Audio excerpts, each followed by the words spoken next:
Good evening. My name is Justin Lardenois, and I'm chair of the Planning Commission. Welcome to the Planning Commission meeting. Please remember to turn off your cell phones. The parking validation machine for the garage under City Hall is located at the rear of the chambers. Following roll call during summary of hearing procedure, we'll review how the public may provide comment during today's session. At this time, please join me in the Pledge of Allegiance.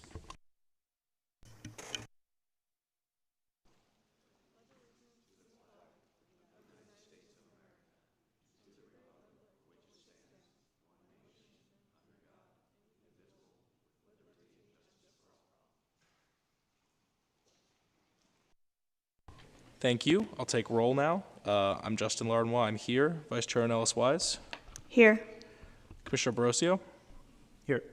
Commissioner Bickford. Here. Commissioner Cantrell. Here. Commissioner Casey. Here. Commissioner Garcia. Here. Commissioner Oliverio is absent. Commissioner Rosario. Here. Commissioner Tordios. Here. Commissioner Young. Here. Great. So we have 10 in attendance. We have a quorum. Summary of hearing procedures. If you want to address the commission, please fill out a speaker card located on the table near the audiovisual technician and deposit the completed card in the basket. There are also speaker cards in the back of the chambers and at the side entrance. The procedure for this hearing is as follows. After staff's presentation, applicants and/or appellants may make up to a 5-minute presentation. During the public comment period, the chair will call out names on the submitted speaker cards in the order received for those members of the public who attend in person. As your name is called, line up in front of the microphone at the front of the chamber. Generally, each speaker will be given up to 2 minutes for public testimony, and speakers using a translator will have up to 4 minutes. At the discretion of the chair, the time allotted to each speaker may be changed depending on the number of items on the agenda, number of speakers, and other factors. Speakers using a translator will have double the time allotted. After the public testimony, the applicant and/or appellant may make closing remarks for up to an additional 5 minutes. Planning commissioners may ask questions of the speakers. In response to commissioner questions will not reduce the speaker's time allowance. The public hearing will then be closed, and the Planning Commission will take action on the item. The Planning Commission may request staff to respond to the public testimony, ask staff questions, and discuss the item.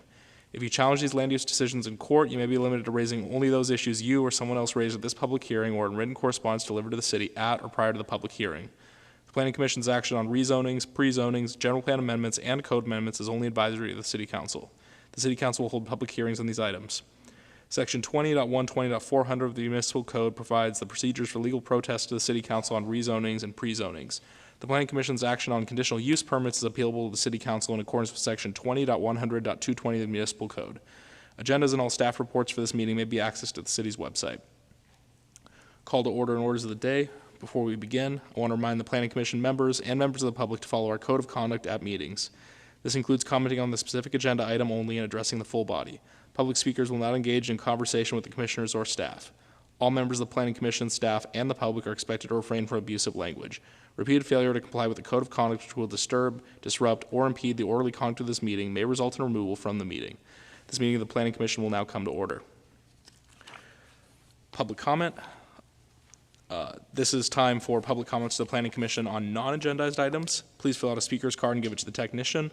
Each member of the public may address the Commission for up to 2 minutes. The Commission cannot take any formal action without the item being properly noticed and placed on an agenda. In response to public comment, the Planning Commission is limited to the following options: responding to statements made or questions posed by members of the public, or requesting staff to report back on a matter at a subsequent meeting, or directing staff to place the item on a future agenda. Is there anyone here who would like to speak on something that is not on tonight's agenda? I don't see anyone in the audience getting my attention, and I don't have any speaker cards that are not for agendas items, so we'll move on. Deferrals and removals from calendar. Do we have any deferrals or removals tonight?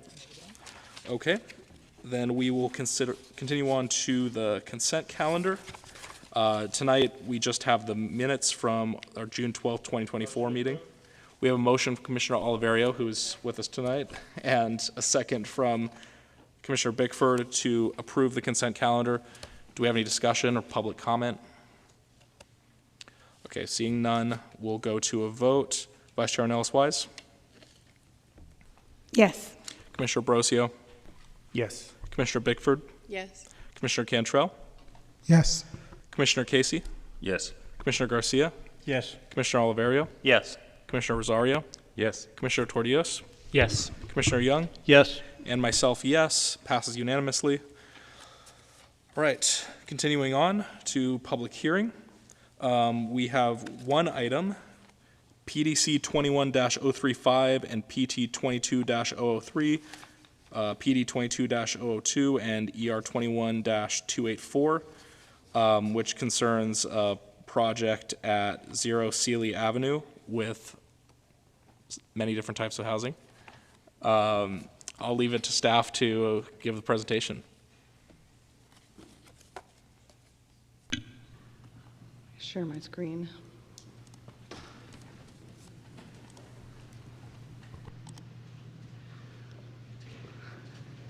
Good evening, Commissioners. Cora McNaughton, Staff Planner, filling in for Alec Atienza, the Project Manager for these three applications. Oops. So before you is a proposed plan development zoning from the IP zoning district to the IPPD plan development zoning district, a vesting tentative map to subdivide 3 lots into 48 lots and allow for up to 154 residential condominiums and up to 6 commercial condominiums, and a plan development permit. The plan development permit would allow the demolition of 2 residences, a fruit stand, and ancillary buildings totaling approximately 19,820 square feet, and the removal of 584 trees, including 261 ordinance-sized trees, for the construction of a mixed-use development. The development consists of 1,472 multifamily residential units, approximately 18,965 square feet of commercial space, and a 2.5-acre public park, with Saturday construction hours from 8 a.m. to 5 p.m., and all of this on an approximately 22.88 gross acre site. The project site, which is comprised of 3 parcels, is located at the northeast corner of Montague Expressway and Cely Avenue. Structures currently on the site include 2 houses, barns, and other storage structures, and a fruit stand in addition to the orchards. Surrounding uses include an office building and multifamily residential uses to the north, Coyote Creek to the east, general industrial uses across Montague Expressway to the south, and an office park across Cely Avenue to the west.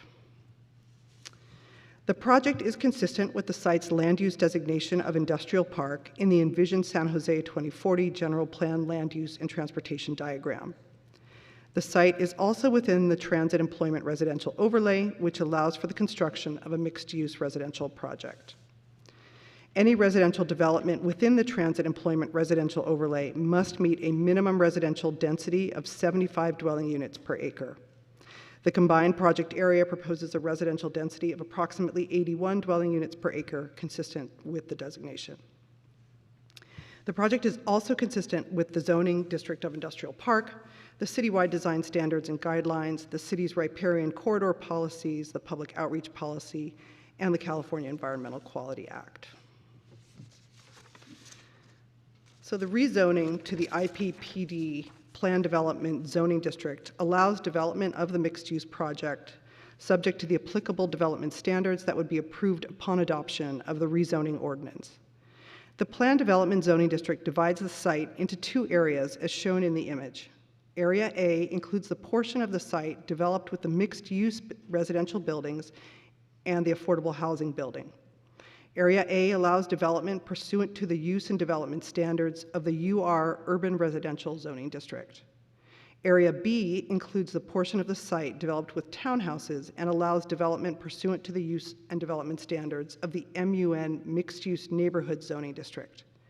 The 2.5-acre gray shaded area in the middle of the site will be dedicated as a public park.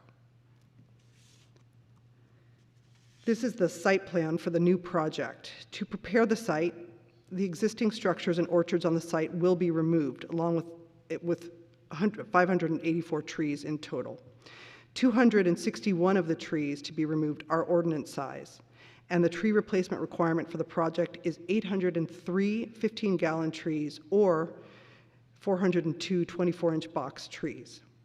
The landscape plans include planting a total of 1,085 trees, including 201 15-gallon trees and 884 24-inch box trees, which exceeds the requirement. The 1,472 residential units would be constructed in 5 phases. Phase 1 would be construction of 154 for-sale townhouses with private garages.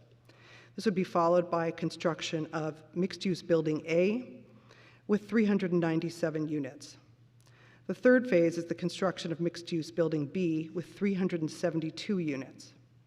The fourth phase is construction of the affordable rental building with 178 units. And then the last phase is construction of mixed-use Building C with 371 units. Ground floor retail space will be provided in buildings A, B, and C. Each of the mixed-use buildings includes structured above-ground parking, a lobby and leasing space, courtyards, and other indoor and outdoor amenities. Buildings A, B, and C include a pool area within the central courtyards. In compliance with the city's inclusionary housing ordinance, 57 moderate income units for households with incomes not to exceed 100% of the area median income will be provided in buildings A, B, and C. Units in the affordable rental building will be affordable to low-income families earning up to 70% of the area median income or lower. Staff, do we have staff from the housing department? I thought Bianca's not here, okay.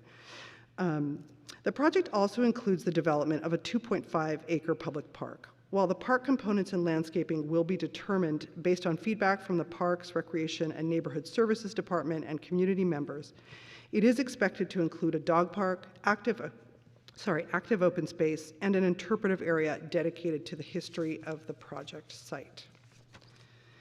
A private street network will provide access to and circulation on site from 2 entrances on Cely Avenue and 1 entrance on Epic Way at the northern end of the site.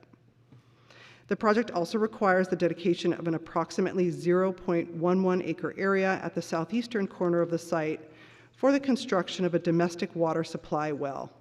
The well site would be dedicated to San Jose Municipal Water to meet the project's water demand and future planned growth within Muni Water's service area. To facilitate the project's construction and public improvements, the project includes an application for a vesting tentative map to subdivide the 3 existing parcels into 48 lots. Of the 48 new lots, 32 would be buildable lots and 16 would be common lots. The vesting tentative map also authorizes the subdivision of up to 154 residential condominium units and up to 6 commercial condominium units. And with that, I will turn it over to Bethlehem Telehun, who will present the environmental review. Good evening. My name is Bethlehem Telehun. I'm the environmental planner with Planning, Building, and Code Enforcement, here to cover the environmental review for the Cely mixed-use project. The city prepared an environmental impact report for this project. This slide provides an overview of important milestones for the environmental review process. The notice of preparation was posted on February 23, 2022, and the environmental scoping meeting was held March 7, 2022. The draft EIR was first circulated January 16, 2024 to March 11, 2024. However, not all appendices were correctly uploaded to the city and the state clearinghouse websites. The DEIR released for public circulation correctly relied on the most recent information from all technical appendices. To provide the public and agencies ample opportunity to review a complete set of appendices for the DEIR, the city restarted the circulation period, which ran from March 19th to May 3rd, 2024. The final EIR, with the response to comments, was posted to the project page on June 14th, 2024, and all commenters were notified of the posting. The environmental documents identified potentially significant impacts of the project related to air quality, biological resources, archaeological resources, hazardous soils and materials, construction noise, and vehicle miles traveled. With the implementation of identified mitigation measures, these impacts would be reduced to less than significant. A significant and unavoidable impact related to historical resources was identified for the project, due to the demolition of the existing structures on site that are collectively and individually eligible for listing under the California Register of Historical Resources and the San Jose Historic Resources Inventory as a city landmark.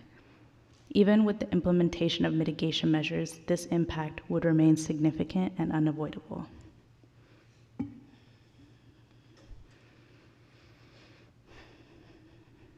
The EIR evaluated the following alternatives. The no project, no development alternative. Alternative 1 assumes that the project would not be constructed and that no alternative development would occur on the project site. The no project redevelopment alternative. Alternative 2 assumes that if the project were not approved, the project site would be redeveloped with an alternative development consistent with the underlying industrial park general plan land use designation and zoning, and that no rezoning would be required. The historic resources avoidance alternative, alternative 3, would leave the 7 contributing structures intact, retain the existing orchard, and limit development to the area surrounding the eligible historic resources. The planned public park would be reduced to a 0.55 acre area located in the Sakauye Farm location that would contain neither historic buildings nor orchard trees. This alternative would reduce the proposed residential units by 27%, 401 units, including a 35% reduction in the affordable apartments, 63 units. The retail space would also be reduced by approximately 5,000 square feet. The on-site relocation of historical resources alternative, alternative 4, would relocate the 7 historic resources deemed eligible for listing in the CRHR to the 2.5 acre site currently planned for a park under the project. All other aspects of the project would remain the same. This alternative would reduce impacts to historic resources to less than significant. However, it would not allow for the park uses planned by the city's Parks, Recreation, and Neighborhood Services Department. And lastly, the on-site relocation of individual historical resources alternative for the Sakauye house only. In alternative 5, the Sakauye house would be relocated within the project site, preserved and restored. All other contributing structures and the orchards would be removed. As a result, alternative 5 would provide 4 fewer townhomes than the project. All other aspects of the project would remain the same. This alternative would reduce the severity of the project's impacts to historic resources, but the impacts would remain significant, unavoidable. Alternative 3, historic resource avoidance alternative, would be the environmentally superior alternative because it would avoid the significant, unavoidable historic resources impact identified in this EIR. Alternative 3 would also reduce the severity of impacts associated with traffic generation, air pollutant emissions, and noise with the decrease in residential units and commercial space provided. However, Alternative 3 would not meet the project objective to exceed the city's minimum density requirement for dwelling units per acre.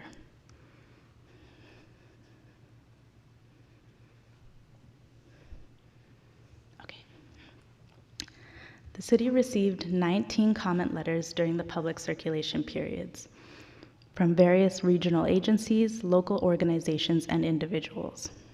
Comments raised concerns about the following topics: installation of a traffic signal at Cely Avenue and Montague Expressway, increased traffic and vehicle miles traveled, questions on baselines conditions for analysis, impacts to Coyote Creek and water quality due to the proposed well, impacts to special status species, impacts to city historical resources, and construction noise impacts.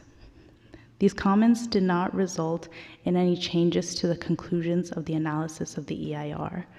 Responses to comments and text edits to the draft EIR are included in the final EIR, which was posted on June 14, 2024, and all commenters were notified of the posting. Staff received several additional comments over this last week, so I'll be going over those. First, we received a comment from the County Roads and Airports on Friday, June 21st. requesting the removal of a recommendation in the transportation analysis regarding a traffic signal. For clarification, the traffic signal is no longer a part of the project. Historic Landmarks Commissioner Paul Boehm sent a letter on Monday, June 24th. The commissioner noted the final EIR inaccurately represents the HLC process for this project. The project was not taken to HLC with the purpose of adding the project to the HRI. The Historic Preservation Officer is currently out of office. When she returns, we will discuss this with her, and if necessary, an errata will be prepared to clarify this misrepresentation in the FEIR. Michael Bertram of the River Oaks Neighborhood Association sent 3 emails yesterday and today. The first email discussed the Ace Brown shuttle service in the project vicinity. The second email discussed concerns about traffic impacts to the Cely and River Oaks Parkway intersections and the Cely and River Oaks Parkway intersections, I think Montague Expressway. The third email discusses VMT impacts, the transportation mitigation measures, and the need for increased mass transit options. Jean Marlowe, also of the River Oaks Neighborhood Association, sent an email yesterday, June 25th, about the community's concerns about the traffic impacts to the Cely and River Oaks Parkway intersection and the Montague and River Oaks Parkway intersections.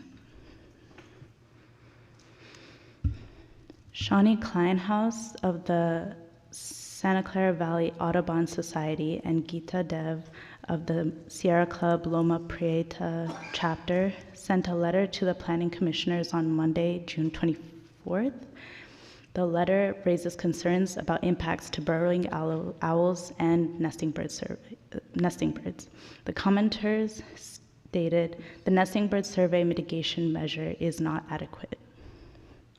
In response to these comments, as stated in Appendix C, the Biological Resources RTC Memorandum of the FEIR, and Appendix D, the Biological Resources Analysis of the Draft EIR, all components of the on-site land cover types and vegetation communities, including the woody debris piles present on the project site in 2021, were assessed by a qualified wildlife biologist for the potential to support special status species, such as burrowing owls. No suitable nesting habitats for burrowing owl or evidence of occupation by burrowing owls was observed on site. Further, the project site is not within a burrowing owl survey area mapped by the Santa Clara Valley Habitat Agency. The nearest survey area is approximately 1 mile north of the project site. There is no nexus. Regarding the mitigation measures of the nesting bird surveys, the measure already includes some of the requested revisions, including hiring of a qualified avian biologist and the establishment of buffer zones for identified nests. The timing of the nesting bird survey, 14 days prior to the start of construction activities in the early nesting season and 30 days prior in the late nesting season, is consistent with our requirements for prior approved projects, including those closer to creeks and rivers. It would not be feasible to require surveys to be done within 7 days of the start of construction, as their letter suggests, due to the limited time it would leave for review and permit issuance. Adams Broadwell, Joseph and Cardozo, representing Silicon Valley residents, sent a letter today. The comment letter reiterated concerns brought up in their comment letters submitted during public circulation regarding the adequacy of the project baseline discussions for biological resources and noise, and the mitigation measures to reduce impacts to less than significant. The FEIR does not address the FEIR does not address and resolve comments from expert consultants that were referenced in the Adams Broadwell letters.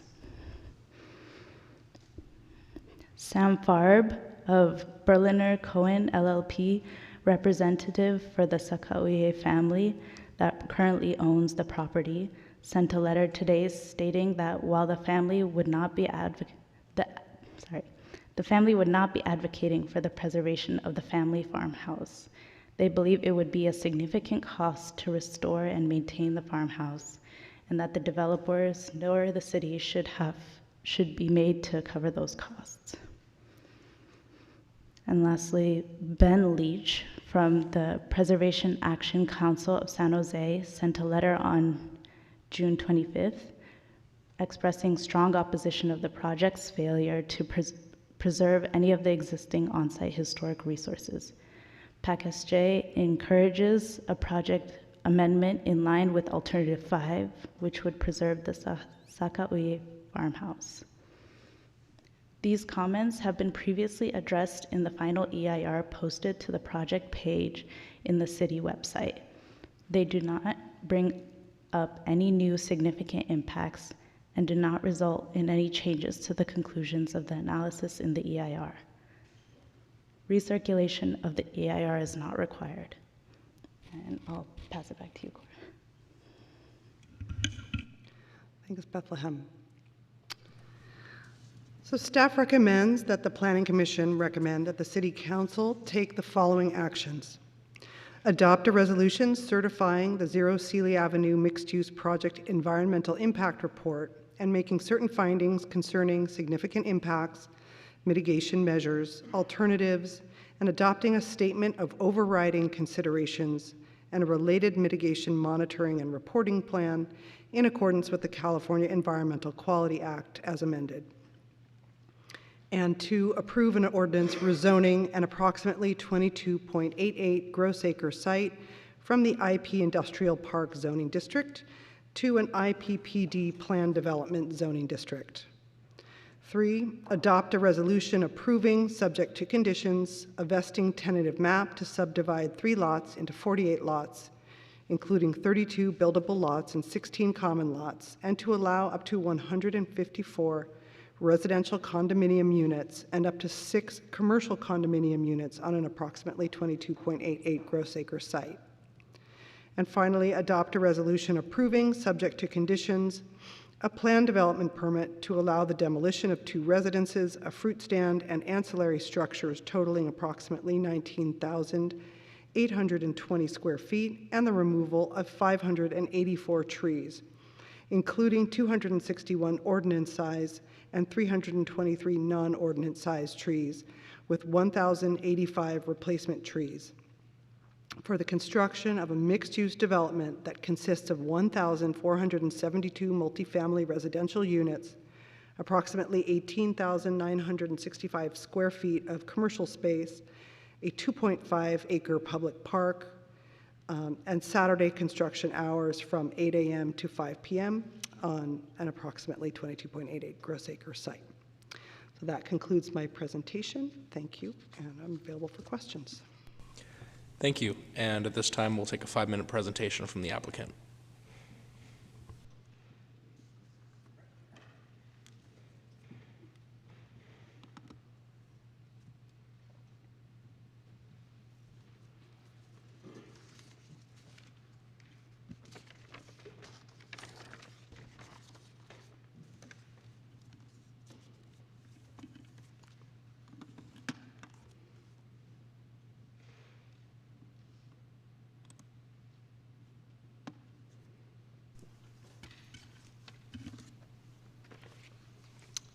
Okay. Good evening, Chair Lardenois, members of the Commission. My name is Eric Schoenauer, and I'm a land use consultant representing this project. I'm joined tonight by representatives from the Hanover Company and Summerhill Homes, if you wanted to hear from them directly. They are available. On behalf of the Hanover Company, Summerhill Homes, and the Pacific Companies, we're excited to present to you this new neighborhood that is consistent with the City of San Jose's North San Jose plan. And first off, we want to thank all of the city staff that have been involved with reviewing this project. It's a large project with quite a few different components that involved almost every city department in the city of San Jose. So the staff has already covered a lot of the background information, I wanted to give you some highlights of the development and will be available for questions. On the site plan, I did want to note that we are adjacent to Coyote Creek, but as the staff pointed out, we are in full compliance with the riparian setback. There are no structures within the 100-foot setback area of the project. This image here is a colorized site plan of the development, so you can see the basic components of the neighborhood. So there are 3 blue buildings, building A, B, and C. Those are the mixed-use buildings that contain market rate apartments, some affordable apartments, and the yellow square on the bottom of each building is ground floor retail space fronting on the park with the goal of activating the park as the central area of the neighborhood. The purple block is the 100% affordable apartment block, and on the top left, the yellow area are the for sale urban townhomes, and on the far right, the little brown area is the proposed water well site. They'll provide water for the region going forward. This gives you a bird's eye view looking southeast towards the park. The new city park is the central focal point of the neighborhood, and it is surrounded by the multifamily buildings and the retail on the ground floor. And importantly, the park is adjacent to Cely, a public street. So it is clearly a public space, and the entire community is invited in to use it. This gives you imagery of one of the multifamily buildings with retail on the ground floor looking from the park. Our hope is that there will be food service businesses where people can grab something to eat and go sit in the park. This is a depiction of the affordable building that is one of the 4 buildings surrounding the park. And you can see it is a similar feel, character, and quality as the other multifamily buildings. This is an additional multifamily building that shows retail on the ground floor, once again fronting onto the park. And this is the 3rd building. You're looking at the corner of the building that it fronts on the park and also fronts on the public street of Cely to the left. And these are the urban townhomes that will be for sale housing on the site.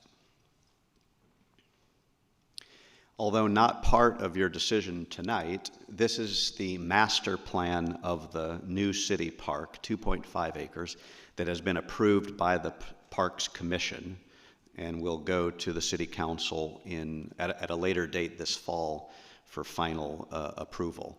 So the concept park includes a range of activities from the Great Lawn in the middle, along with, on the top right, an urban sitting plaza, top of the screen, large and small dog parks, to the left, playground for children.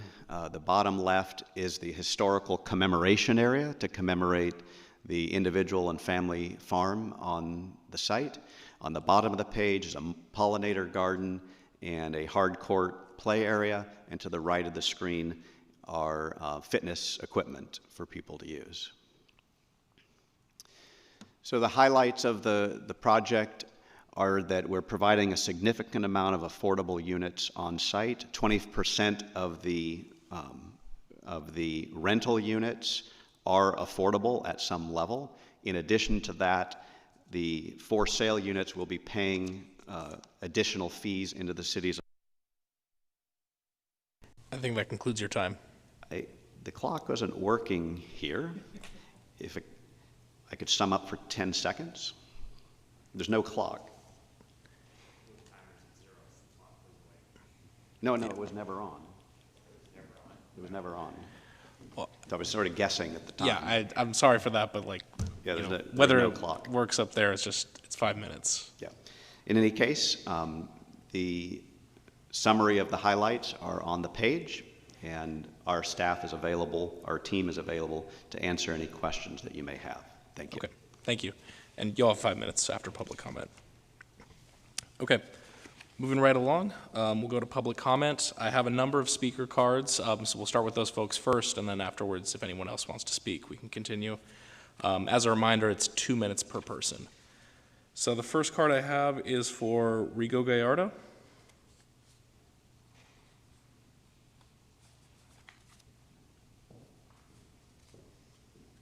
And also, just so folks know, the microphone will automatically turn off when your time's up. All right, the clock is working. Good evening, Planning Commission and Chair.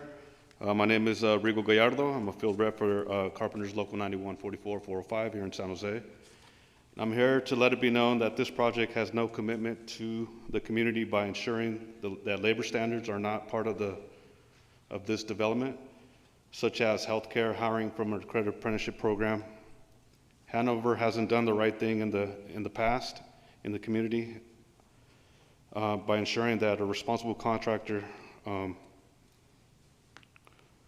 will be selected.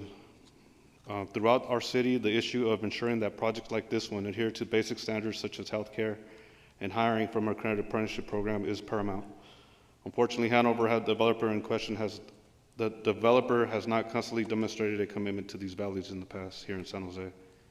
This denies workers the dignity of a livable wage and security of adequate health care and benefits. As a representative of our community and hardworking individuals who build it, we urge you to prioritize the well-being of our workforce. It is incumbent upon us to ensure that any development in the city contributes positively to the lives of those who will build it and those who will call it home. Thank you for your time and consideration. Thank you. My next card is for Michael Bertram.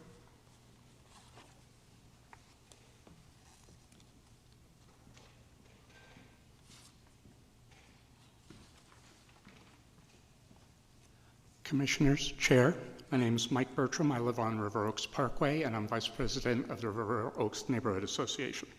I'm here to talk about traffic problems that will be introduced by this new project. The project, as proposed, would have a VMT of 11.9. That's 10% over the residential threshold. The EEI proposes stacking over half a dozen minor mitigations and just barely gets it under the residential threshold. It's not clear that this is sufficient or those mitigations would work in this area. Additionally, with the county rejecting the critical stoplight at Cely and Montague Expressway, eastbound traffic on Montague Expressway will be forced up to River Oaks Parkway to take a left and then a block down taking another left on Montague Expressway. The EIR traffic analysis shows that this significantly overwhelms both those intersections, blocking traffic from the Epic apartments and driveways into the commercial entities that are along there. No solutions or mitigations were provided for these traffic problems at the intersections. I encourage you not to go forward with this development until there's a commitment to resolve those traffic issues. This is especially important if you're planning on continuing development on Cely. You're already breaking traffic there without significant changes like road work, more mass transit. I thank you for your time. Thank you. All right. Good idea. All right. My next three speakers are Julian Carranza, Rick Franco, and then Dashiell Leeds.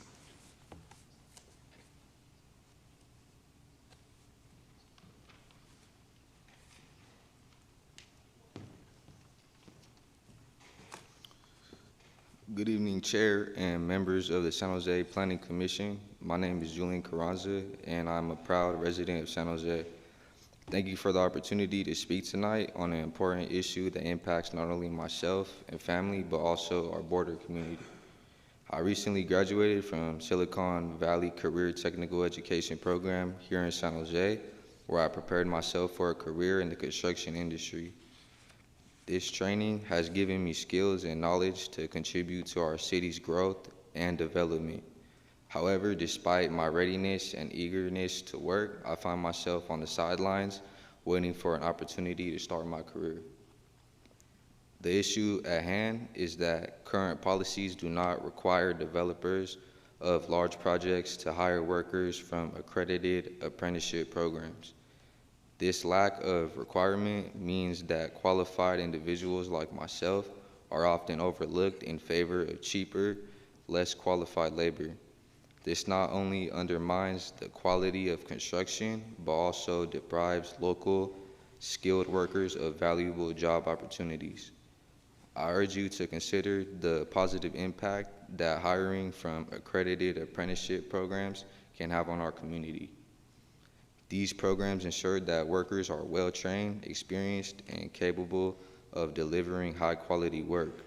Moreover, they provide essential benefits such as health care that are crucial for the well-being of workers and their families.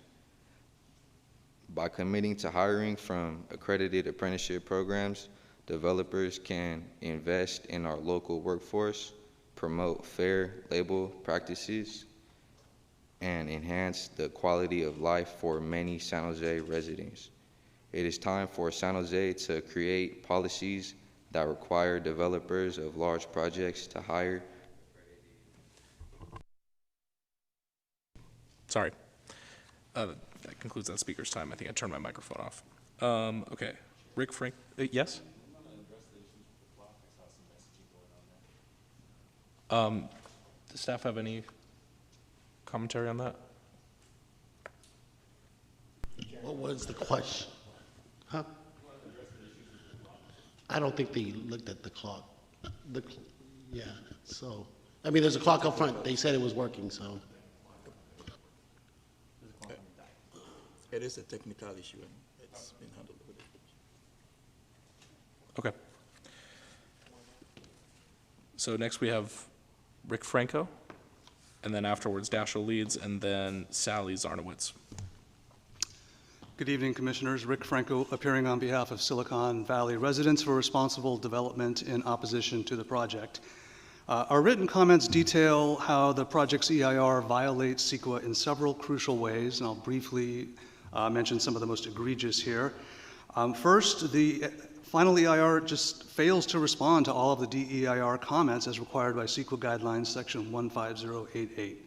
Our DEIR comments attach detailed comment letters from noise expert Neil Shaw and wildlife expert Scott Cashin. The FEIR does not evaluate or directly respond to either letter. Instead, it only responds to comments in our letter that summarize some, but not all, of the comments made by the experts. Several expert comments remain completely unaddressed in violation of CEQA. Next, many of the responses to our DEIR comments are inadequate and do not comply with CEQA. For example, we commented that the construction noise mitigation was inadequate to reduce construction noise impacts to existing neighbors, as the proposed 8-foot-high plywood fence would not have any effect on noise from construction equipment to neighboring residents at upper floors. In response, the FEIR says the neighbors can mitigate the noise impact by closing their windows. This plainly violates CEQA, as it is the city's responsibility to include enforceable mitigation to address the project's impacts. The city may not shift the onus to neighbors to protect themselves from the project's impacts. We also commented on the complete failure of the city to consider noise impacts to residents of the project's first phase from ongoing construction of the future phases. The FEIR responds that Phase 1 residents will be fully aware of ongoing construction noise and the disturbance will be only temporary, which here is 2 to 3 years. CEQA specifically requires analysis and mitigation of both temporary and permanent noise impacts, and the fact that people may be aware of ongoing construction doesn't relieve the city of its obligation to comply with CEQA. The FEIR has... That concludes your time. Thank you. Dashiell Leeds, Cely Zarnowitz, and then I believe it's Andre Luthard.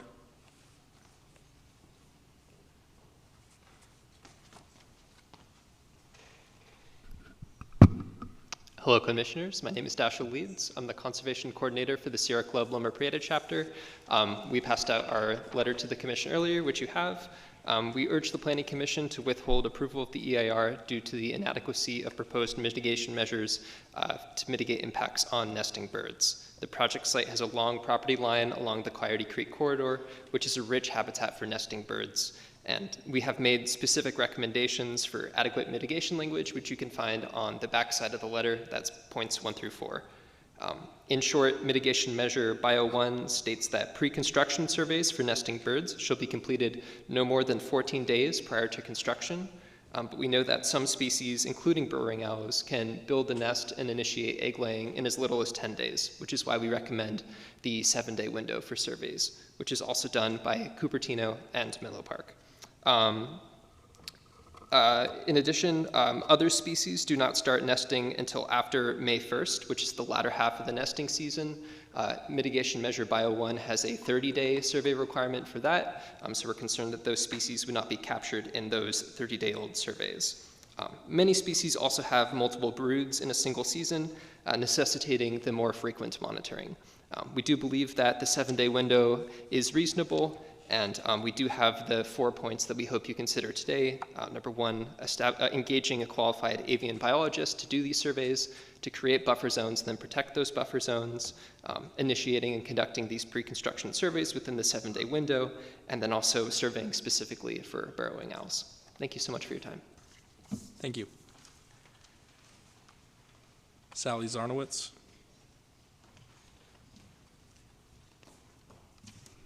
Good evening, Sally Zarnowitz, architect, and I'm speaking tonight on behalf of PAC SJ. You're considering a property this evening that's associated with Aichi Sakaway. He's born and raised in these orchards, incarcerated at Hart Mountain from 1942 to 1945, then returned, farmed the lands, became a prominent horticulturalist as well as a leading figure in San Jose. You're seeing this EIR because this is such an important place. That's why it's before you. Eligible for the Cal Register and the city landmark, and also subject to general plan policies on landmarks as well as CEQA. So the general plan policies don't just ask for disclosure of a demolition, they ask for historic resources to be incorporated into projects. We've seen this done with the Horn Ranch House, Lacurto Gardens, the Smith House in Evergreen, to name just a few. And so that provides continuity and interest along with the ongoing development of the city. And also, the Historic Landmarks Commission and the Parks Commission recognized essentially those policies, those general policies, when they were recommending and acknowledging the importance of carrying forward certain historic elements of this place into the development. Both of them did that. And so while CEQA largely requires disclosure of impacts, it also acknowledges the importance of alternatives, particularly alternatives such as Alternative 5 in this EIR, which meets the project objectives and has not really been found infeasible. So that will have to be found infeasible in order to approve the project. We're recommending that you recommend forward to the council, certify the EIR as complete, but adopt that Alternative 5, which allows for the incorporation of a historic building into the project, which also meets the project objectives, including the density of 81 dwelling units to the acre. Thanks very much. Thank you.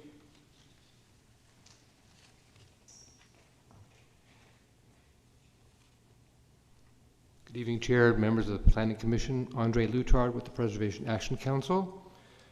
PAC SJ continues to insist that the city follow General Plan Land Use Policy 13.3, which states calls for landmark eligible structures within new developments be retained and incorporated. The 1920 Edward Sakaway farmhouse is considered a historic resource, as you've already heard. While a collection of the rest of the built structures make the site eligible as a historic district, we're asking you to recognize just one single structure. The Sakaway house is not in the way. There's ample developable land and ample park space. We are specifically asking the Planning Commission to recommend to Council the addition of this one small but exceedingly significant house to be integrated into the project or its park space. The house has a footprint of approximately 2,000 square feet, which is less than 0.2% of the 1 million square foot project and park space.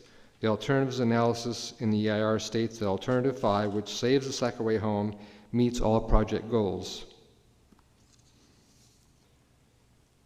We are not here at the 11th hour trying to stop a project. We have been engaged with the developer and the city for many months. We all agree that the new housing, retail, and park space are needed.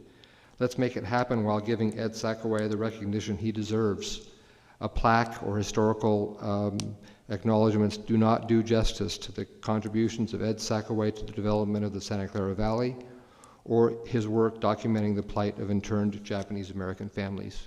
Thank you for your consideration. Thank you. Do we have anyone else in the chambers who'd like to give public comment? Come on down.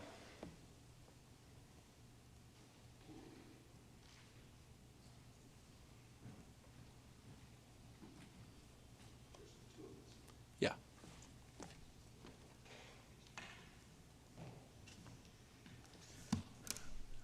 I just want to give a shout out to the developer and their land use consultant. We have worked with them. We think there's a solution in here. We do not think that there's a conflict in saving this house. I started by going and seeing my neighbors who actually were interned during World War II. They were 2 when they went in. They were 6 when they came out. They cried when they read the historic report. I had never seen my friend Al cry. He cried because he had never heard the story of what happened. His parents just wanted to move on. It's understandable given the gravity of what happened with the internment. But I just bring that up because the reason why we're advocating for this particular house, there are 18 structures on that location. There's some that are more classically identified as historic. They look historic. But this had a man in it that was very important. We do not seek to damage this project. We do not seek to minimize the value to the family of selling this land. We do not seek to do anything but save this house. We believe with its small footprint, it could be integrated in. We went to the developer and said, would you be willing to move this house within the project? Yes, we would.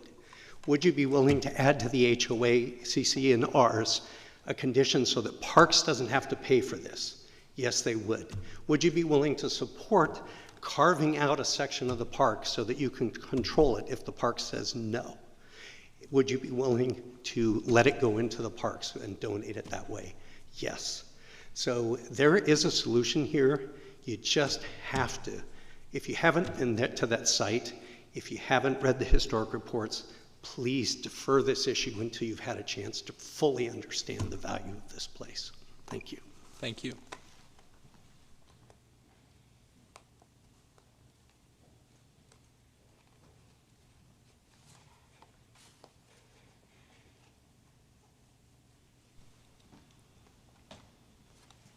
Hi, Lynn Stevenson on behalf of the Preservation Action Council. This home is one of the last, if not the last, chances for the city to have a physical reminder of what happened during World War II. I have no Japanese ancestry, as you can tell. I have no personal interest in this. But I just started reading a book from my book club called Facing the Mountain that tells the story of the Japanese young men who fought in World War II on behalf of the United States. It talks about the internment camps. It talks about what happened to their farms and how they had to sell their land or give it away because they had to leave so quickly. This is an amazing story, and by and large, it's not taught in school. I don't know if any of you could raise your hand and say that you studied this subject in school. Saving this house gives us a physical place to tell this story, and saving a few trees with it would be a huge benefit. This is a big, big story that is largely ignored. It's really important in the city of San Jose. There were a lot of Japanese farms left in this area all the way up until the 60s when the Japanese were largely forced out because of development, and they moved into areas like San Jose, Cupertino, et cetera, and moved into tract homes. They were largely forced out of those areas. This is one of the last places that we have. To squander this 2,000 square feet because we can't work out a deal with the developer or with the parks or with the city, we need to save this resource. It's important, and this is an important story. Thank you. Thank you. If there's no one else for public comment, we'll end it and go to the developer's remaining 5 minutes.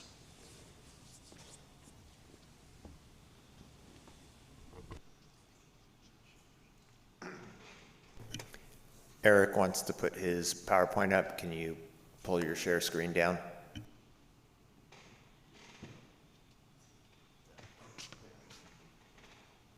We won't have a timer.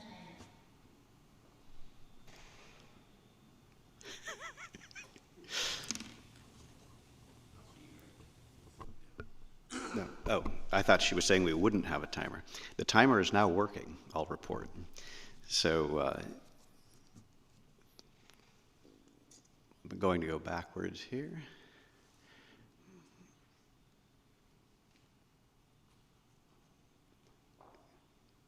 I think the city's remote needs new batteries.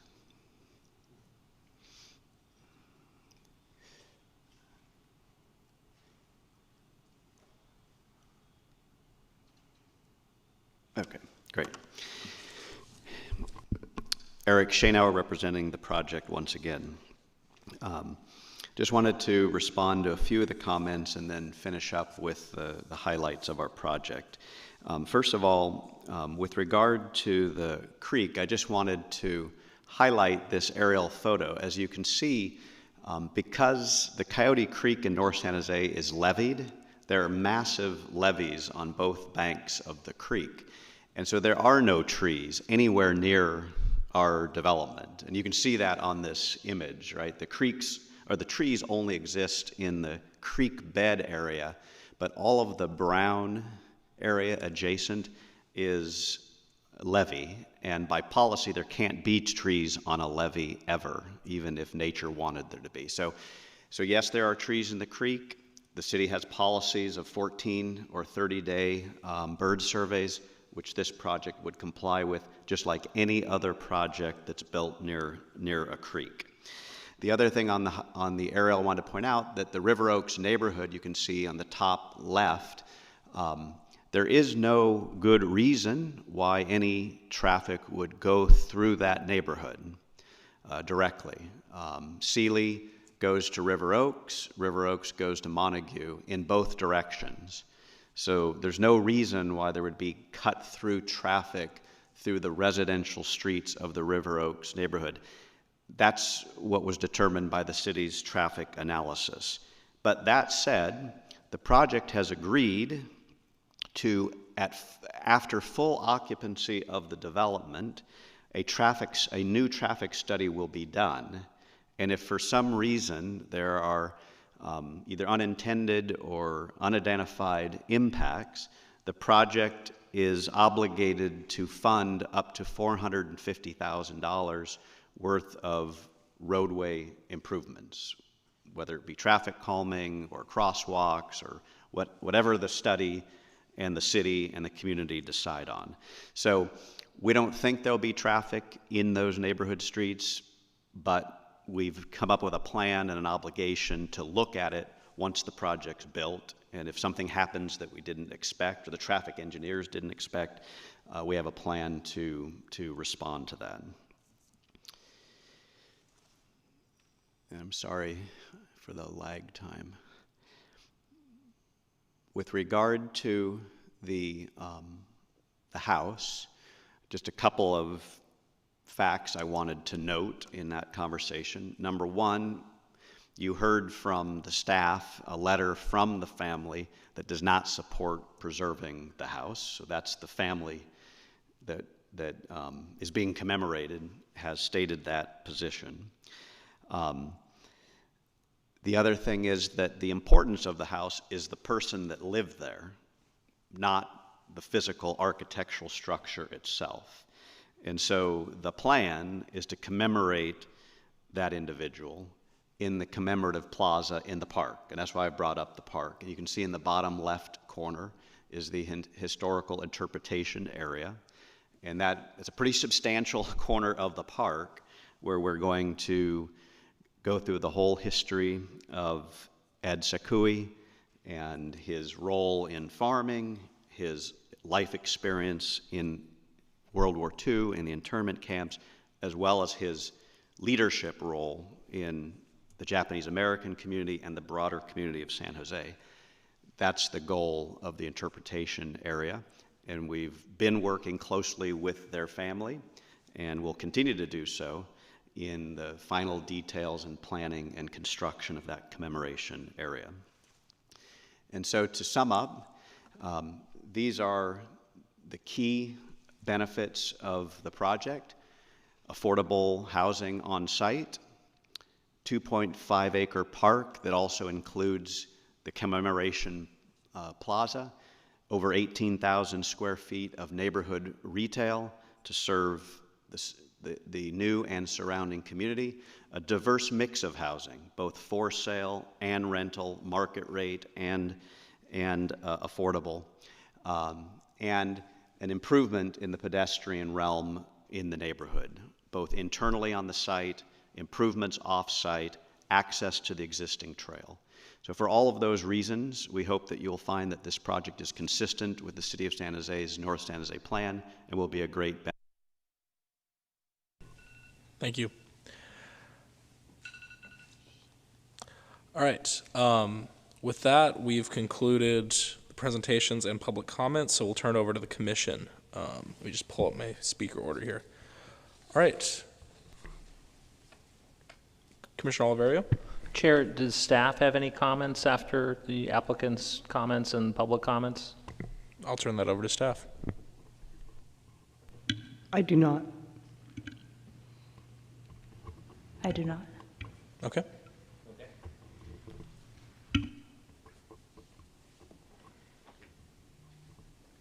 Any questions, comments? Oh, go right ahead. Yeah.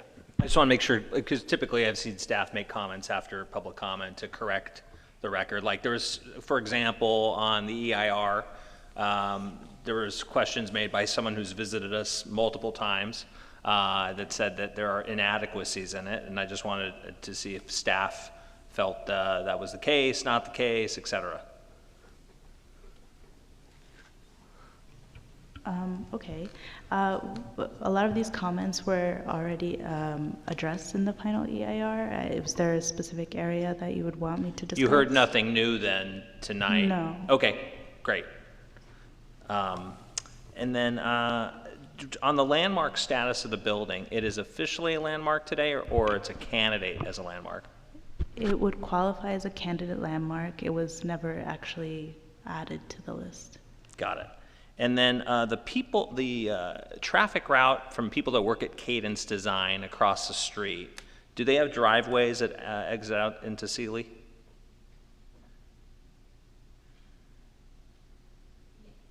They do. Yes, they do.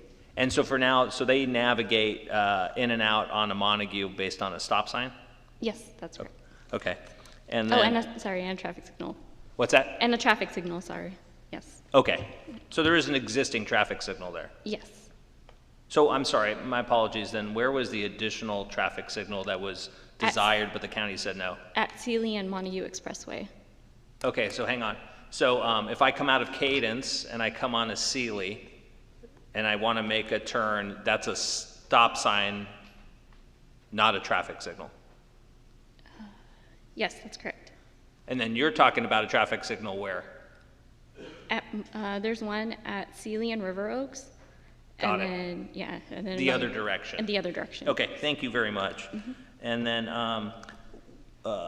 this might be a question for the applicant. On the park delivery, is that at a certain stage or a commitment date when the park would be delivered? I understand that there's 3 different developers. I'm making the assumption these might get built over X amount of time in different stages. The park will be built all at one time when it starts. However, in the early stages of development, the park will be used for construction staging for the larger buildings. But then we're obligated, and I don't remember off the top of my head, but we're obligated by a certain either time frame or unit count to get the park built. It is a full turnkey park, so the developer will build all of the improvements that you saw on the image there. Thank you. But I guess my main question is, out of 1,472 units, do we or does staff know when the applicant will be, you must deliver a completed turnkey park? I'm looking up that information right now. I'll call up Scott Udall from the Hanover Company because he knows the number. Great. Yeah.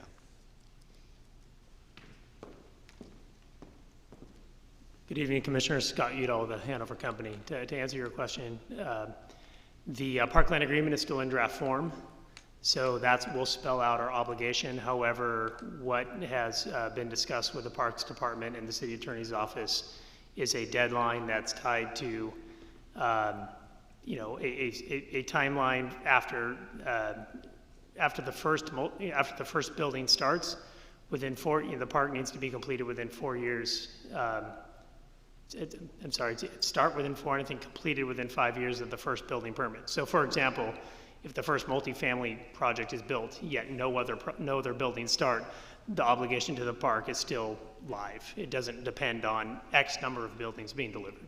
Right, so if you may hang on here. So if you build one multi-unit building, then starts the timeline for you must deliver a park in 5 years. Correct. And so if only one building is built and nothing else happens, a park will be there in 5 years. Correct. And if you build the first building and you build the second and third and fourth, you might have a race of what's finished, whether it's the park or the other remaining development. Correct. Under our time frame, where all the buildings are delivered, we would intend to construct the park basically halfway through the second building, so that it's delivered at the time the first building is opening for occupancy. Okay, great. Thank you very much. That's the business plan answer versus the city requirement. Okay, thank you. On the traffic calming on River Oaks, maybe still for the applicant if that's okay, Chair. On the traffic calming for River Oaks, are you talking about River Oaks Parkway or are you talking about the interior streets of the River Oaks development? I'm going to defer to staff on because I'll well, the applicant made a suggestion of a traffic study. What streets are you talking about, though?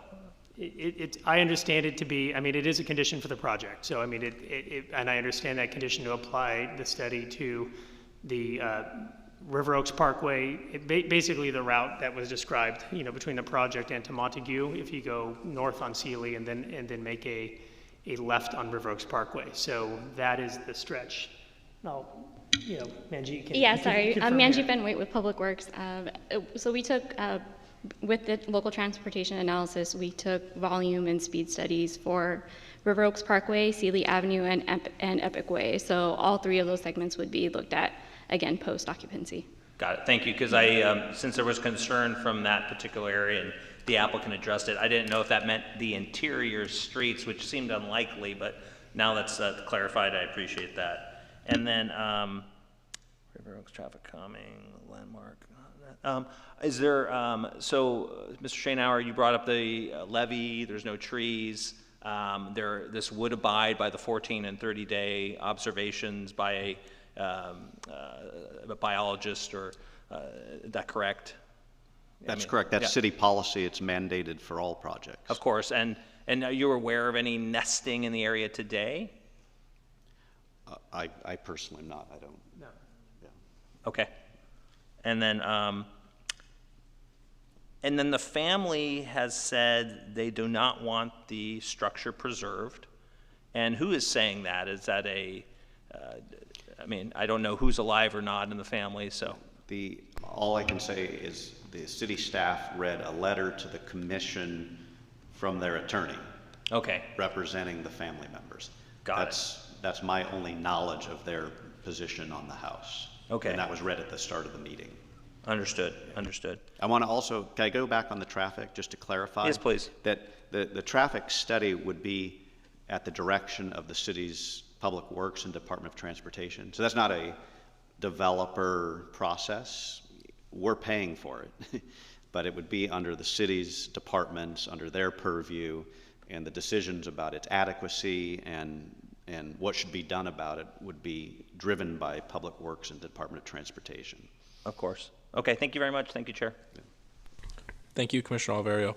Commissioner Young? Thank you, Chair. Let's see. I have just a process question. You can have a seat, Eric. Thank you. For staff. And it's regarding the process on the home. So is the city's historic resources officer here tonight? She is not. Okay, that's unfortunate. But so did this project go before the Historic Landmarks Commission? Yes, it went on June 7th, 2023, and we took it again after the public circulation period began for the EIR in April of 2024. Okay, great. And could you tell me the result of that hearing? The commission made recommendations for the preservation of the structures. Let me pull up some more information.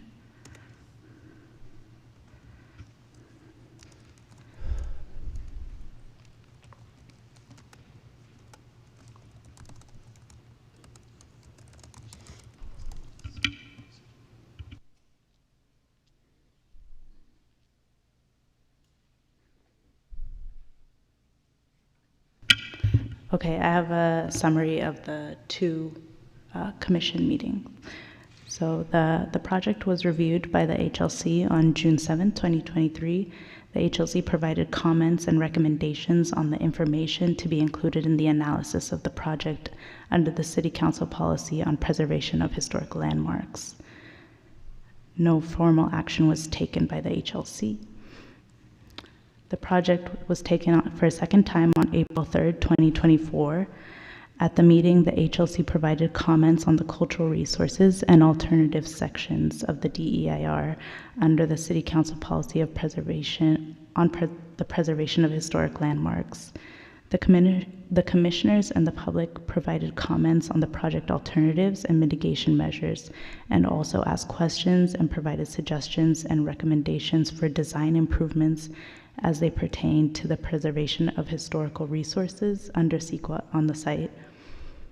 The recommendations made by the HLC included discussions about the feasibility of preserving the orchard or finding a way to incorporate it into the proposed public park, preserving or relocating some of the existing historical structures so that they may be incorporated into the project's design, and further explorations of alternatives 4 and 5, which seek to preserve or relocate the historic structures rather than demolish them. Okay, thank you. Mr. Manford, I just have a process question. So when projects like this go to the Historic Landmarks Commission, do they actually take a vote like we do as to whether they recommend preservation or? Commissioner Young, when they went twice. The first one was just for a referral to get information as to how the analysis has to be done in terms of adequacy of the EIR and the CEQA process. The second one has to do with recommendations, giving them feedback, and the recommendations are incorporated as part of the EIR analysis that comes to you and then finally to City Council. Okay, great. I understand there was some interaction or communication with PRNS as far as incorporating this house as part of the park and some, I think, budgetary concerns. Is there anybody from PRNS here that could talk about that? I have some messages from PRNS to convey. So for start, the PRNS notified PAC-SJ that the city would not accept ownership of the historic resources as part of the public park and would not reduce the size of the park to accommodate the resource. Okay, great. I understand. Mm-hmm. Okay, so, in consideration of, and we've discussed at this commission before about the unfunded infrastructure we have in parks. I completely understand why they would not want to accept yet another house that would have to be, restored and maintained and things like that. So I think that's an important part of the discussion here. I think all of us would like to preserve as many historical buildings in the city as we can, but we can only do so much with the limited budget. And I like very much what Mr. Schenauer said about how the garden is going to recognize Mr. Sackaway's contributions and the description for folks about the internment camps and so forth. It's a very important part of history, but I think it sounds like that's going to be done. And then I just had one other question on the traffic signal at Cely and Montague. So was the traffic analysis done with a thought that there would be a new signal placed there? We studied both alternatives, one with the signal and one without the signal. Okay. And then subsequent to that, I guess County Roads said they weren't going to fund it. Was that the issue, or? So county actually hasn't been in support of the signal since just the beginning of the project, honestly. So we've worked quite a bit with the county over the past several years on that signal, but their main position is that that signal doesn't meet their own design standards because of the proximity to Montague and Trimble and McCarthy O'Toole and that interchange there as well. So, okay. Yeah. So. Okay. So they're concerned about the proximity that a new signal would be to the signal at Montague and Trimble. Right. Okay. Right. Okay. That makes sense. So folks that are coming northbound on Montague that want to access, this new project, how will they turn on River Oaks? Is that the plan? That's correct. Yeah. Okay. Okay. Great. That's all I have, Chair. Thank you. Thank you. We've got quite a speaker order here. Cantrell, Tordillo, Bickford, and then Ornelas Wise. So does anyone have a list of bird species in the area there?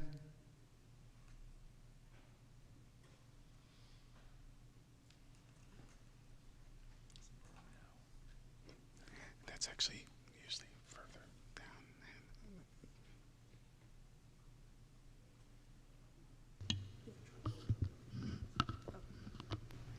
We're looking into that now. In the meantime, what's the time frame for getting a shovel in the ground here?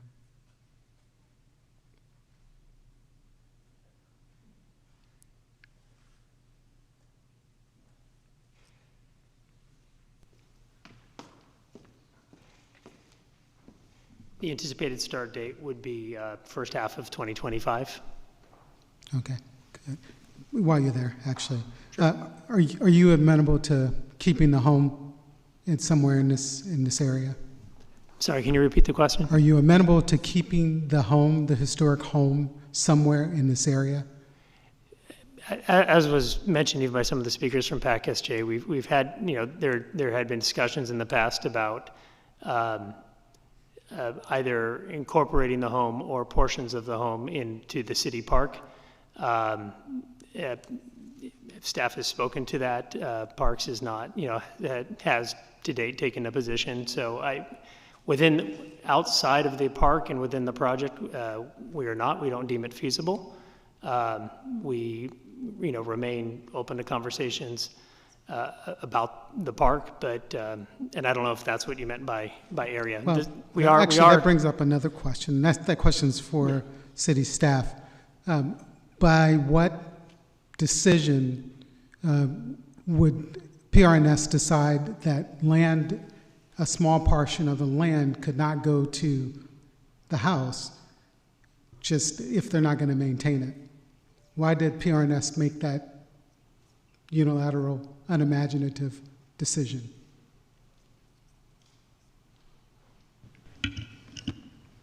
Okay, sorry, I was looking at the special status birds that would be on site.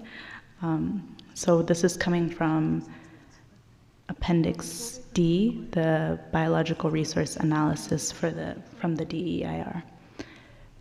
The on-site vegetation and structures provide suitable nesting habitat for structured tree, shrub, and ground nesting birds such as passerines and other specialists like woodpeckers, hummingbirds, and structure and tree nesting raptors such as the regionally known white-tailed kite and barn owls. No nests were observed on site. They were not observed on site? Not at the time of this report. And when was that? So the report is dated December 2022. September? December. December. Okay, so during the nesting period? I think so. No? December? Let me double check. It says December.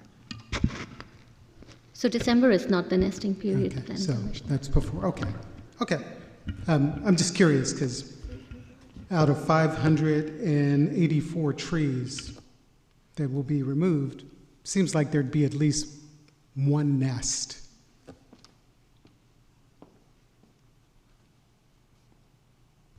So that's what the biological resources report notes. However, we do have mitigation measure in there that would require pre-construction surveys before any grading permit or any How demolition. soon? So this is that 10-day, or With 14 days. Okay. 14 days, which which aligns with our standard mitigation measure for all projects in the city of San Jose. I get it. Is it possible to make an amendment there, 10 days instead of 7? Most are orchard trees.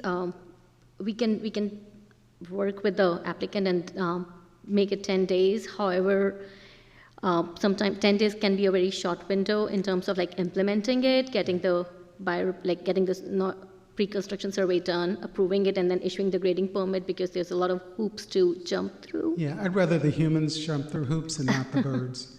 So I'll defer it to our principal planner, David Keon. Good evening, David Keon, Principal Planner on the City's Environmental Review Team. I want to mention, so the pre-construction surveys are a standard condition and mitigation measure for projects in the city and urban infill sites, similar to this one. It's based upon hundreds of biological reports that are done for urban infill projects all through the city, including the Google project in downtown West, which is bordering, actually straddled by 2 creeks, and also the Berryessa Bart urban village, which is next to the Coyote Creek. This is standard practice, and so these timelines are set standards based upon previous biological reports that have been done over the past at least more than a decade since I've been working with the city. I get that, but is the city amenable to 10 days, yes or no? So, I mean, if the applicant was willing, obviously the applicants can decide to do something that's not necessarily required by CEQA, but if they can, there is the issue of implementation. If it gets too close to ground construction, then how we review the mitigation compliance, we'd have to review the survey results, make sure there's no positive signs of birds, or show the 250-foot buffer or applicable buffer, and then clear it, and then it would have only a few days to actually get shovels in the ground. So it is a bit of a push and is complicated and difficult to be able to enforce. Typically, when we do have those types of situations, we do have a pre-construction survey, one pre-construction survey, and then we have a follow-up survey that's done after the issuance of the permit right prior to construction, and that is for specific species such as burrowing owls. I do want to mention, just clarify, this project site is not within a burrowing owl habitat area, so yeah. Yeah, I agree with that, for sure. I'm just trying to give nature the best possible survivability that us humans can afford it. That's all. So on the issue of PRNS making the unilateral decision that it didn't want to give away how much space? If the house is 2,000 square feet, the amount of space is how many square feet at the park?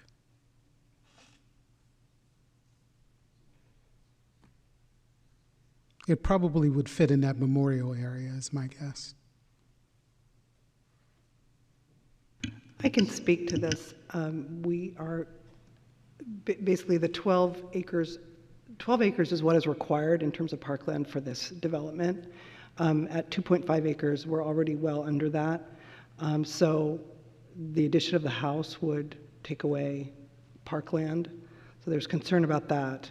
And then just ongoing concern from parks about unfunded liability for maintenance, ongoing maintenance. Yeah, I get that. I get that PRNS doesn't have 2 nickels to rub together, and they don't want to take care of the house. But it strikes me also that if the house was there and that area was given to the house and taken away from PRNS, there'd be less deferred maintenance that they would have to engage with later. So it would actually save them money. I'm just not understanding why there's any reluctance from PRNS to not have a bigger burden to bear later. Commissioner Cantrell, I wanted to make a comment about your question regarding the 10 days. Then, the standard, as Mr. Keon indicated, is the 14 days. If we do anything out of the ordinary or beyond the standard, there has to be a nexus per CEQA standards. For all big projects, as he mentioned, Google and all that, it's been the standard. So if there's no nexus, the applicant has to agree. It becomes more of a voluntary thing. Yeah, I assume the applicant would. And it's also a feasibility and practicability matter. Yeah, I get it. I understand standards, and I get the reasons for standards. I just think that in this case, it seems reasonable to give nature the best possible survivability if we can. And if the only thing, in my understanding, the biggest block to that was the ability to issue permits, that's a human factor that can be controlled. If 10 days is enough time to do it, seems like a reasonable request. I know they want 7, but 10 seems reasonable. Hi, Planning Commissioner. Sorry, I would like to make a correction here. So the December was the date of the report, biological resources report, but the surveys were actually, there were 2 surveys done. One was done on February 16th, 2021. Okay. And the second survey was done on October 22nd, 2021. And both the surveys did not identify any nesting birds on the project site. The February 16 survey is within the nesting season. Okay. Thank you. Okay. So I'm still curious about the city and the park. I don't get that. I did have a question for the developer. In the affordable housing units, I didn't see any outdoor space. Were there any balconies or terraces on that building?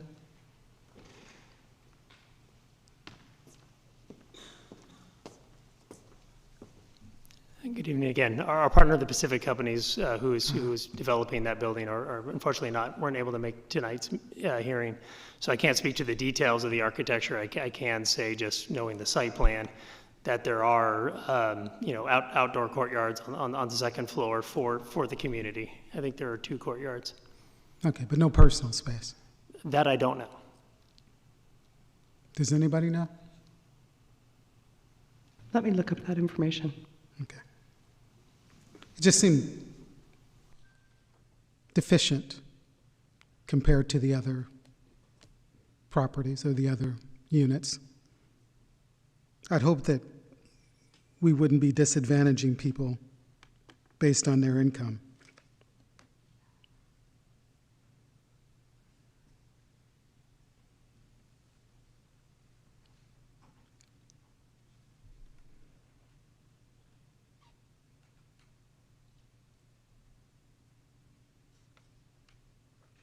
Sorry, just give me a moment. I'm looking up the floor plans for that particular building. Okay.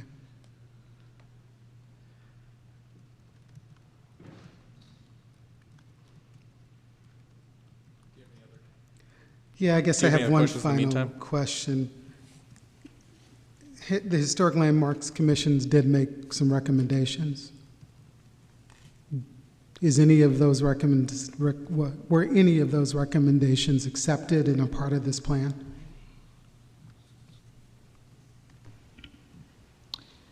The one recommendation that was included in the project was incorporation of, let me pull this up.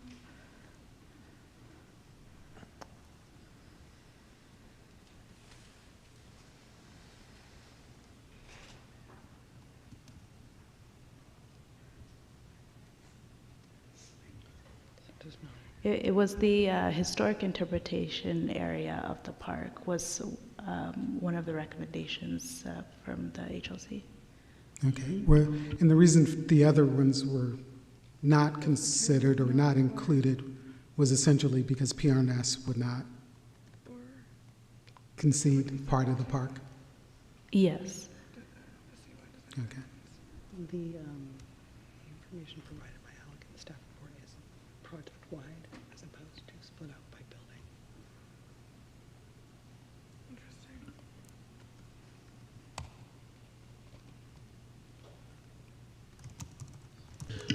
Just to quickly clarify, so the Parks Department doesn't ultimately make the decision.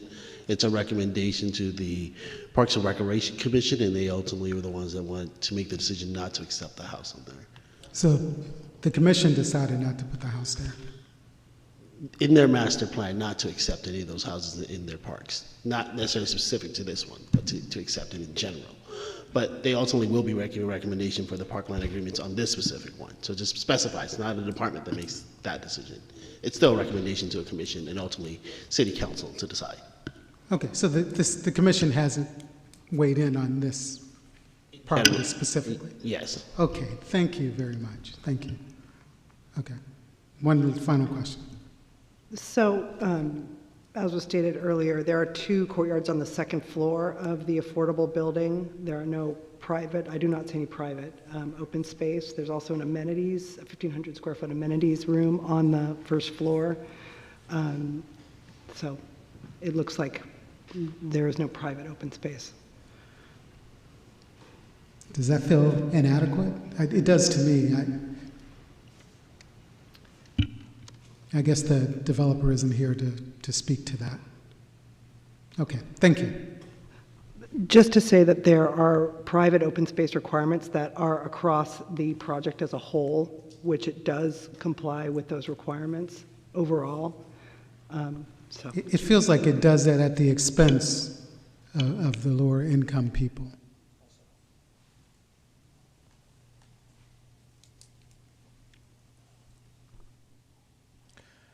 All right. I have Commissioner Tordios, Bickford, Ornelas Wise, and then Rosario.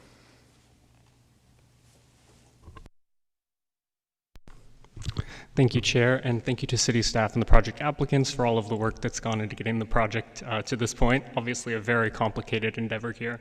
I think there's a lot to appreciate in this project, from obviously the dedication of the new park, nearly 1,500 new homes, several hundred deed-restricted affordable homes, as well as the new pedestrian access and the bike lanes on Cely Avenue.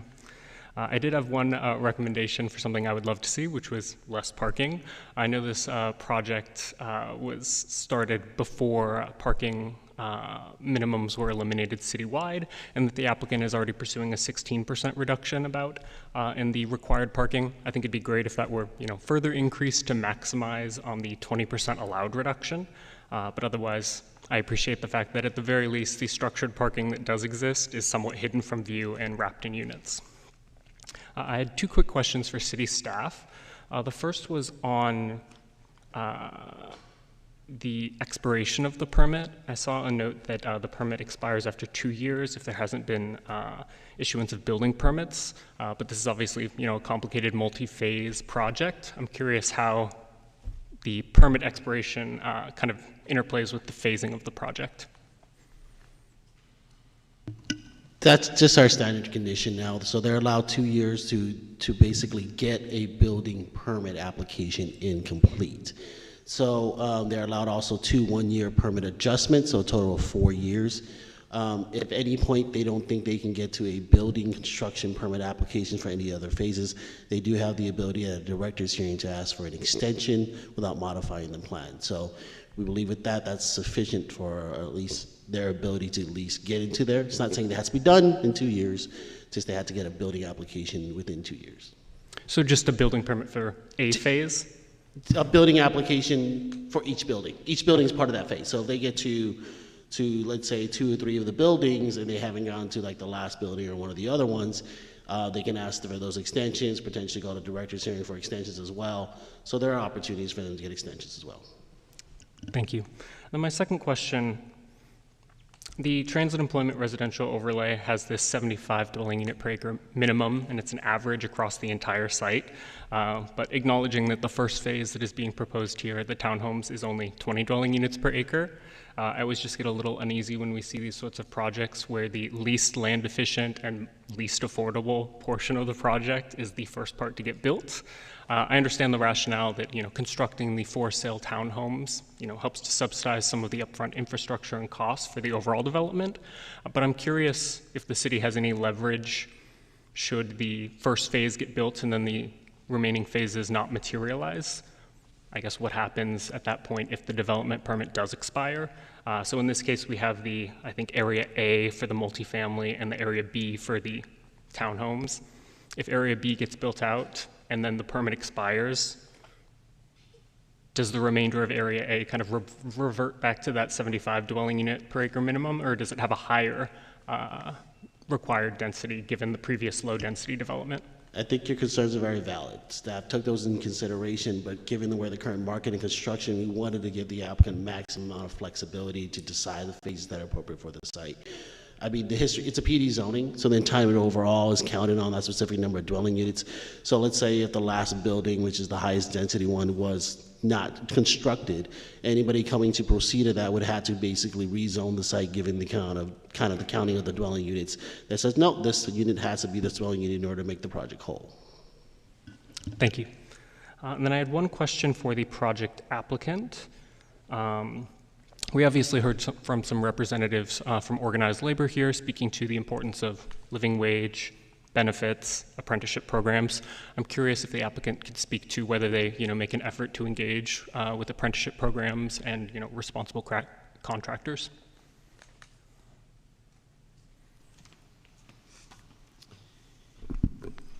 Chair Lardenois, Eric Schoenauer. We have had dialogue with the Carpenters Union, and that dialogue will continue.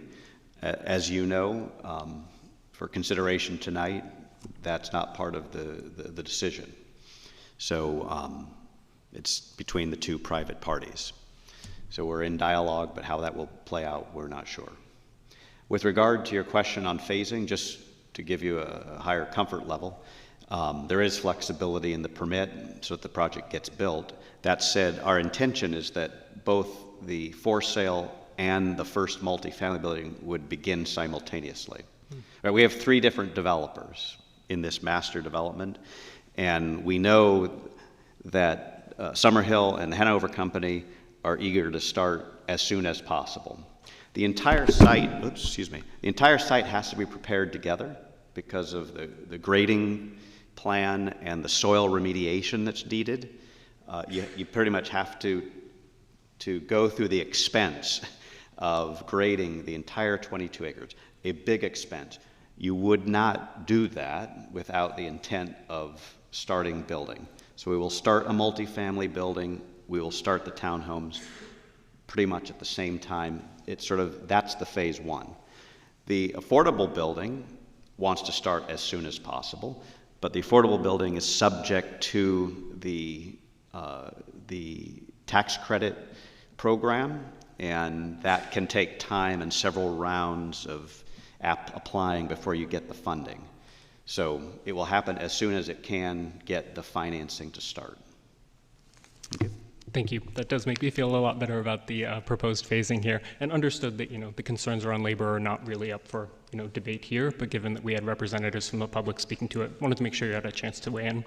My final comment here was just on the importance of commemorating the horrors that happened domestically with internment during World War II. I grew up in Washington State, about 15 minutes from an internment camp in Puyallup, Washington. So we definitely did learn about this in school. We met folks who had been in some of these camps. That said, I do think that what the applicant said kind of resonated with me, which is that the important thing here to commemorate is the person and the legacy rather than the building itself. And I do think that there's something to be said that a well-designed memorial here, as kind of shown in that draft of the park master plan, could do a better job of educating the public and informing them of some of the flaws in our history than necessarily preserving a single structure might do on its own. So thank you. All right, Commissioner Bickford, Ornelas-Wise, and then Rosario. Thank you, Chair. Listening to all of our comments, and thank you all for coming today and giving them, I haven't heard anything from anyone that the project is bad for San Jose, or the project has a negative impact for San Jose. I'm concerned about the house, and I'd like us to find something to do. We have a place called History San Jose where we put a lot of these structures. I'm not in favor of putting a house in a city park because I've seen what happens when we do that. There are problems with leaving a historic structure in a large public space like this. So I'm not in favor of that. I would love to see if we can find a way to put it in a place where it can be respected and our history preserved. But I don't know what that is, and I'm hoping that there's some additional conversation that can put some money toward moving it to some place that it can be cared for with the respect that it deserves. But I recognize that that requires money, and it's not just money from the developer who needs to move the house, it's also from whoever agrees to receive it and support it and love it for the next 100, 200 years. And I haven't heard anybody say that there's a commitment to make that happen. And so I hope that there's still some conversation that can happen there. I heard something about habitat, and this is my district. I know this area very well.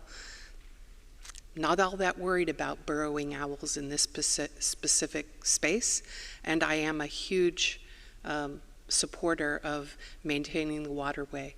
So I would like to respectfully motion that we accept the staff recommendation. The staff recommendation, and I'm just going to put that on the table. Second. Okay, we have a motion from Commissioner Bickford to approve the staff recommendation and a second from Commissioner Tortillas. Is that correct? Okay. Any further comments, or should we continue our discussion? Okay, great. We have Commissioner Ornelas, or sorry, Vice Chair Ornelas-Wise, and then Commissioner Rosario. I think this is a great project. I commend the city staff for all your hard work and everyone involved in this project. I love the design, the modern design, the landscape plan. Everything was really beautiful to me. One of the things that I would suggest, because of the rich history in regards to agriculture in this area and the person that lived there and the fact that it was a working farm, that at the park they would allow like a farmer's market, so some of the produce that is grown in Santa Clara County or the neighboring counties could still be sold there locally. I think that would be something great. Another thing is, I know that it was zoned industrial park, and then it got this other overlay, the transit, employment, residential overlay. When did it get that overlay? That's actually a good question that I was trying to answer today. It's actually not totally clear. The North San Jose plan was retired in 2022, July of 2022, and that's when the density of the TRO overlay was increased from 55 units minimum to 75. But honestly, I was not able to find the date of the overlay application to this property. Commissioner Hollis-Wise, it was done as part of our housing element update, the most recent one. Okay. Yeah, it seemed kind of recent. I always have to just be sensitive when we're rezoning stuff that's industrial to housing, just because I think it's a delicate balancing act that we want to have housing because we need it. Obviously, you know, in San Jose, we have a housing crisis. It's spilling onto the streets. We can't ignore it. I think this is something, I know that we've heard a lot of comments today and concerns, but the need for housing outweighs a lot of those concerns. And, but at the same time, you know, I just ask staff to always, and in this project, there is some commercial condos, there is some commercial spaces. So it's just, we don't want to just be San Jose a bedroom community. We also want to have the balance of jobs. So I just, you know, anytime we're losing some industrial land that is zoned, I would like to see other land zoned for industrial or other forms of economic development. So that's just something that I would ask the city to be sensitive to. However, in this case, given the need for housing and higher density housing, this is a perfect example of the city of San Jose growing up and not out. I think it's fantastic. I also had some concerns about the historic structure. It's my understanding that a historic structure is not just the architecture, but it's also the significance of a person that lived in that house. So that makes that house historic. I understand that we can't keep it at the park for whatever reason, but maybe, because San Jose has such a rich Japanese American community, like Japantown, did you all at all reach out to the Japanese community? Planning did not, as far as I'm aware. I am not sure if Parks did. Yeah. I mean, of course, I would like to see that house preserved and maybe donated. I would suggest working with Santa Clara County Parks to see if they would take it. They have a lot of land. Or maybe working with Santa Clara Division of Agriculture to see if maybe a farmer in South County could take that house. As someone mentioned, San Jose History Park, relocating that house there to share the significance in history and preserve that. I think that would be really important. Yes, we do include a mitigation measure in the cultural resource section of the EIR for the potential for relocation of the structure. Yeah, I would suggest the applicant, to really reach out to some of the Japanese American in this area to see if they'd possibly be willing to take the house. And I'd also recognize the value of organized and union labor in this area. And so I would also encourage the owners or the developers to work with local unionized labor. That's all my comments. But overall, great project. I totally am in support of this. Thank you. Commissioner Rosario?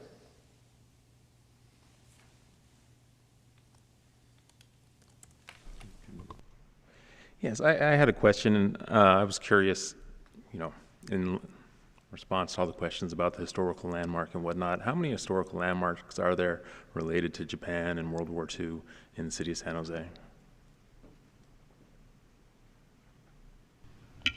It may take some time to look into that, but I would do that.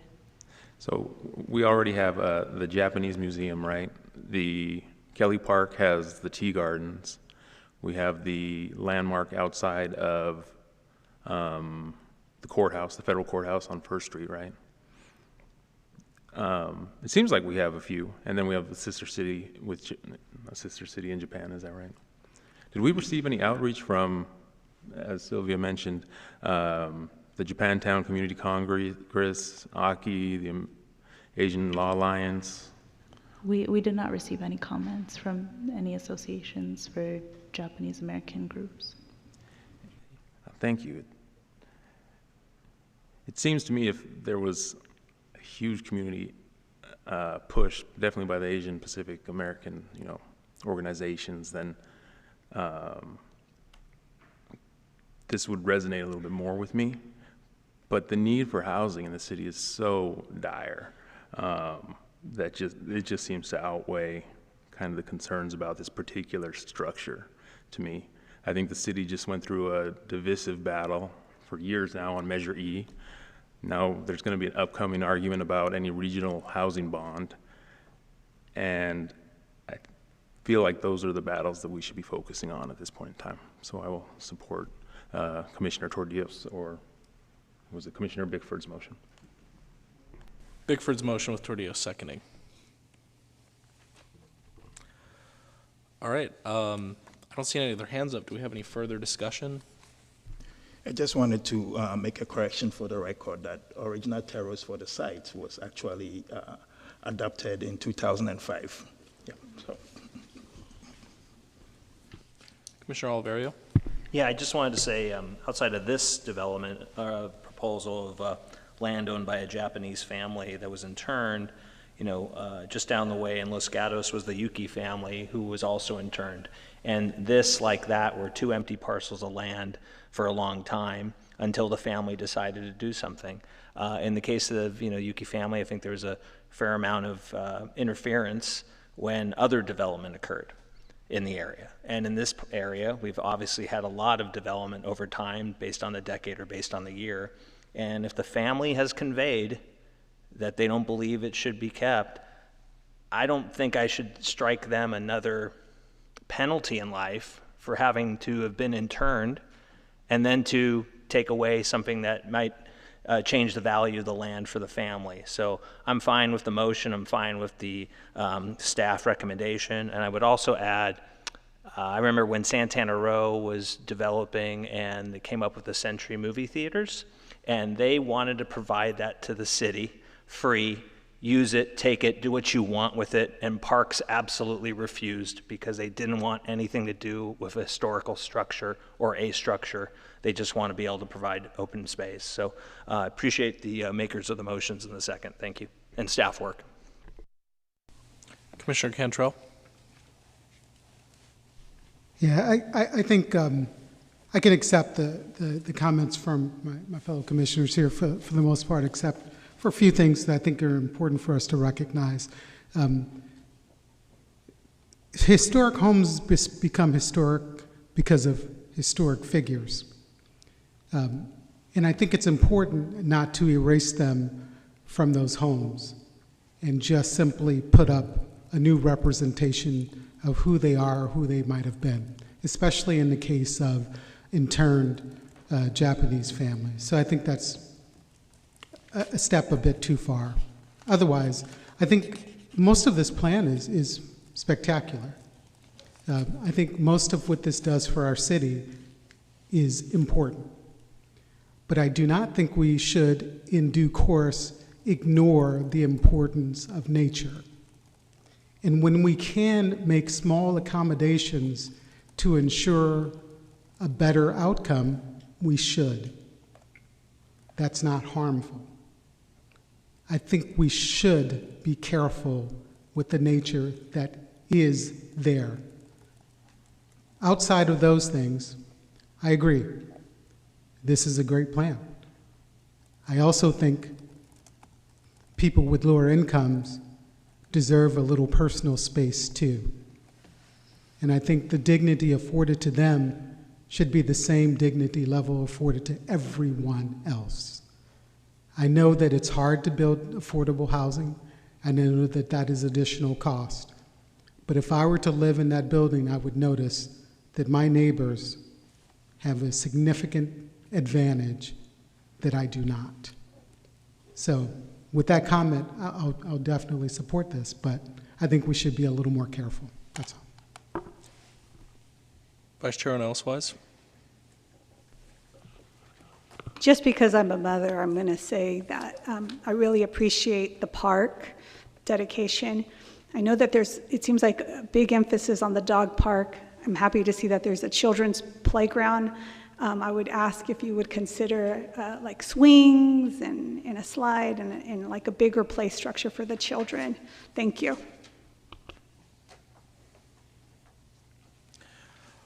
All right, I don't see any other hands up, so if there's no further discussion, we'll go to a vote on Commissioner Bickford's motion to approve the staff recommendation. Vice Chair Elswise? Yes. Commissioner Brosio? Yes. Commissioner Bickford? Yes. Commissioner Cantrell? Yes. Commissioner Casey? Yes. Commissioner Garcia? No. Commissioner Oliverio? Yes. Commissioner Rosario? Yes. Commissioner Tordios? Yes. Commissioner Young? Yes. And myself, yes. That's 10 yes and 1 no. So the motion passes. All right. Moving on to the final parts of our agenda. Referrals from City Council boards, commissions, or other agencies. Do we have any items for that? No, we don't. Okay. We'll continue on to good and welfare. Do we have a report from City Council? No, we don't. All right. So then we'll go to election of chair and vice chair for fiscal 2024 to 2025. So just want to preface this discussion by saying it's been an honor to be chair of this commission for the past year. I'm the first openly LGBTQ plus person to be chair of this commission. Just want to point that out as we're closing out Pride Month. And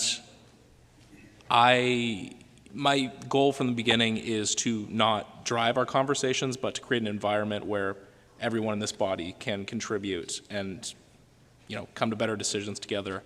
I want to say I'm particularly impressed with the discussion we just had on the Cely project. I didn't have to say anything because anything that I would have said was already raised by someone else on this commission. And I just want to thank all of you for the work you put in to helping us build and guide the future of this city.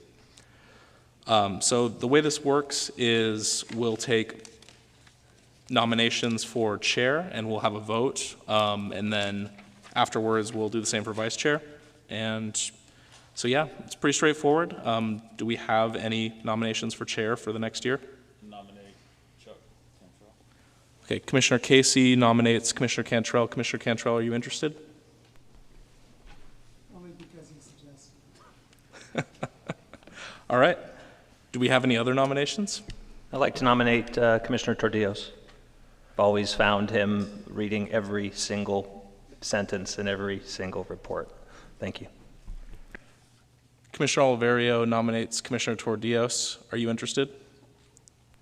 Sure. All right. So do we have any other nominations? Commissioner Brosio. I think our Vice President has done a great job. I nominate Commissioner Ornelas Wise. Thank you. I would accept that, but today is my last meeting. Yes.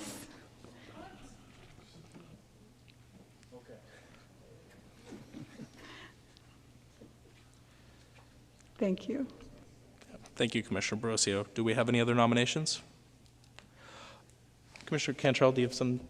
Actually, are we accepting nominations for vice chair at this point also, or just chair? I'd rather do chair first, and then that way we know who the chair is before we decide on the vice chair. Okay, so I'm going to keep this pretty simple. We'll go through roll call and have everyone vote for one candidate. Because there's only two, someone will get a majority. So Commissioner Tordillos and Cantrell, I wish you both the best of luck. We'll start with, or do we have anyone want to speak or discuss this before we have a vote? I want to make sure we leave time for that. I would just say, I'm very impressed with Commissioner Tordillos' entire tenure on this commission. I mean, the level of questions that are specific to what the commission does, specific to all the land use items, specific to staff, I've just been uber impressed. And so that's all I got to say. And I've never met the commissioner ever before, and I was just like, wow, this guy's amazing. Thank you. Yeah, I think Commissioner Tordillos put his hand up first, and then you, Commissioner Casey. Thank you. I appreciate those kind words. I will just say that I think you can't really go wrong here. I've been consistently impressed with Commissioner Cantrell as well, so I think our commission will be in good hands regardless of the outcome here. Commissioner Casey? I was going to echo those sentiments. I think both of these gentlemen demonstrated over their entire term thoughtfulness and brought some intelligence and compassion to the process. But I wanted to counterbalance Commissioner Oliverio's impassioned plea for Commissioner Tordillos. But I think Chuck or Commissioner Tordillos would be fabulous candidates and chairs. But my vote's for Chuck because I said it first. So I'm going to end this with, I believe that Commissioner Tordillos should be the chair. And I will remove my acceptance. So I don't think we need to vote on that. Then I'd like to nominate Chuck for vice chair. We'll take nominations for vice chair afterwards, but yeah, fair enough. We still do need to vote, if there's no further nominations. All right, so Commissioner Brosio?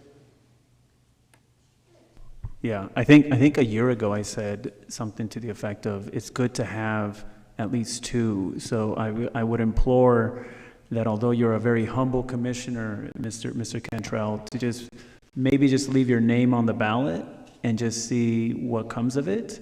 Unless commitments in life and other things will impact you doing the job the way that you feel that you can do it at 100%, things that maybe we're not seeing. But I mean, I would just say, for the sake of, having it be two people that we have the options for, I would ask you to reconsider. But again, it's an individual choice. Fair enough. To be quite honest, I think we're very fortunate that this commission is full of very bright, capable people, and it's pretty much self-run. If you let bright people do what they do, they'll do it well. So I'll leave my name on for the sake of not creating, actually having some competition in that spirit only. Fair enough. And just, y'all are making me emotional with how kind you're being to each other. This is great. Okay, so we'll vote now. I'll call your name and tell me whether you're voting for Commissioner Cantrell or Commissioner Tordios. Vice Chair Ellis-Wise? You know I love you both. Tordios. Okay. Commissioner Borosio? Same, but same sentiment that both will do a great job. Vote for Commissioner Cantrell. Okay. Bickford? I have the utmost respect for both of you, and I think Commissioner Tordios has been the most prepared, as others have said. Is that a vote for Commissioner Tordios? Okay, just want to make sure.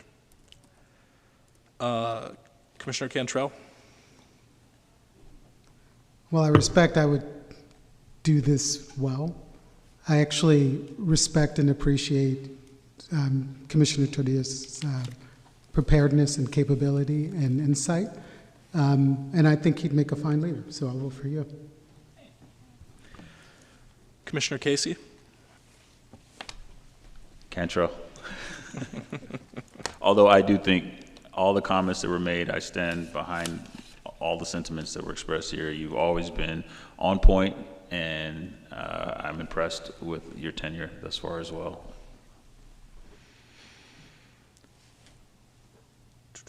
Commissioner Commissioner Garcia? Cantrell.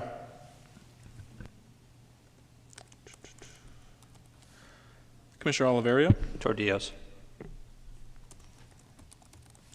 Commissioner Rosario?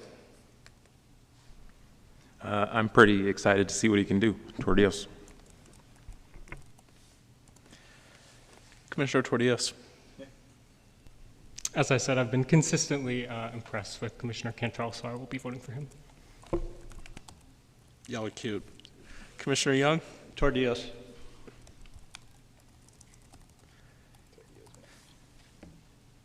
Yeah, and I just want to say it's been a real pleasure to serve with both of you on this commission, and I think you both, contribute a lot that would not be here if you weren't on this dais. I'm going to vote for Commissioner Tordios. Okay, so, and Robert, double check my count here. I believe that is 7 for Tordios and 4 for Commissioner Cantrell. So Commissioner Tordios, congratulations. I think, as Mavis said, yeah.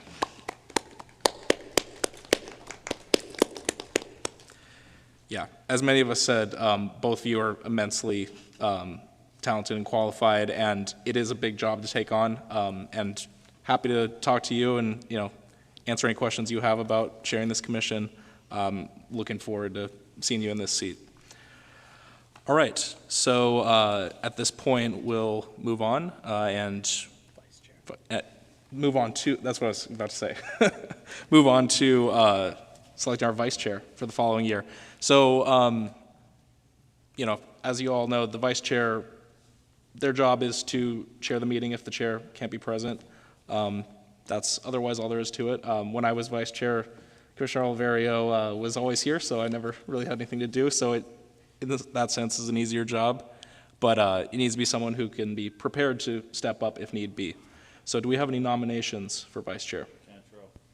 Commissioner Casey nominates Commissioner Cantrell. Do you accept? Gladly. Do we have any other nominations? All right, so we'll go to a vote. Since there's only one Vice Chair Ellis-Wise? Oh, no, I was going to say. Oh, yeah, sorry, all right. So since there's only one nomination, we can just do a yes/no vote. I have a statement. If, oh, of course. If I don't win this one, I will personally take it.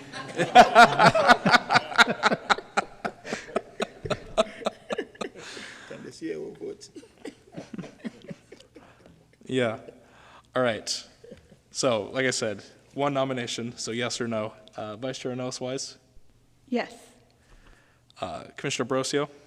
Yes. Commissioner Bickford? Yes. Commissioner Cantrell? Okay. Commissioner Garcia? Yes. Commissioner Oliverio? Yes. Commissioner Rosario? Yes. Commissioner Tordios? Yes. Commissioner Young? Yes. Myself, yes, unanimously. Commissioner Cantrell is our next vice chair. Congratulations. All right, so next item, commission calendar and study sessions. Do we have any updates for that? No, we don't. Unless the attorney does. No. Okay. All right, so then we have some recognitions. As was alluded to earlier for several of our colleagues, this is their final meeting on this commission. And I believe they're back here.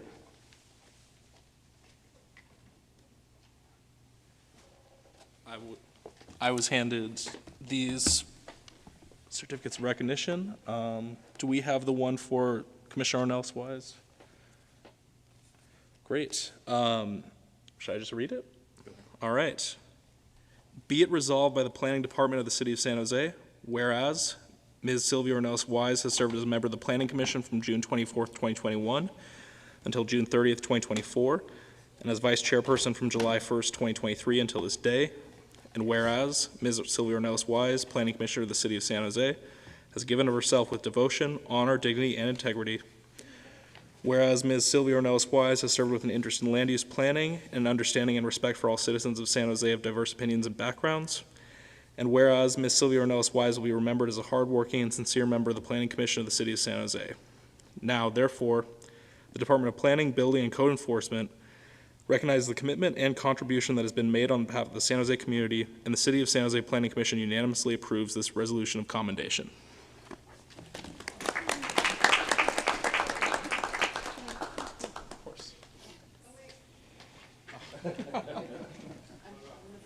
Robert, get up here. Thank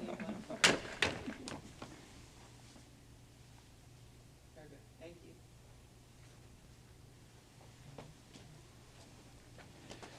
Can I just say something? Oh, of course, yeah. And we're going one by one, so. I just want to say it's been a privilege to work with each and every one of you. You all are fantastic, just absolutely fantastic. You all have a gift to love people and to care and to be here, right? And so continue to do good work. God bless each and every one of you in the city of San Jose. And Robert, you've been fantastic, absolutely fantastic. It's been really an honor to be here and sit with this amazing group of folks. So thank you, and continue to do the good work, and know that you have found a friend in me. And I just want to say, Sylvia, it's been a pleasure to serve with you on this commission. I really appreciate that you've consistently brought your perspective as a woman and as a mother to this commission. In particular, for a while, you were the only woman on this commission. And it's, I got to see the period when this commission expanded from 7 to 11 people to incorporate people from all over the city, but also that's allowed us to incorporate people from a lot of different walks of life. And you've really, I think, more than anybody, embodied that, you see that you have an obligation and a duty to, bring your perspective and your life experience to this work. And just really thankful for that, and you're definitely going to be missed.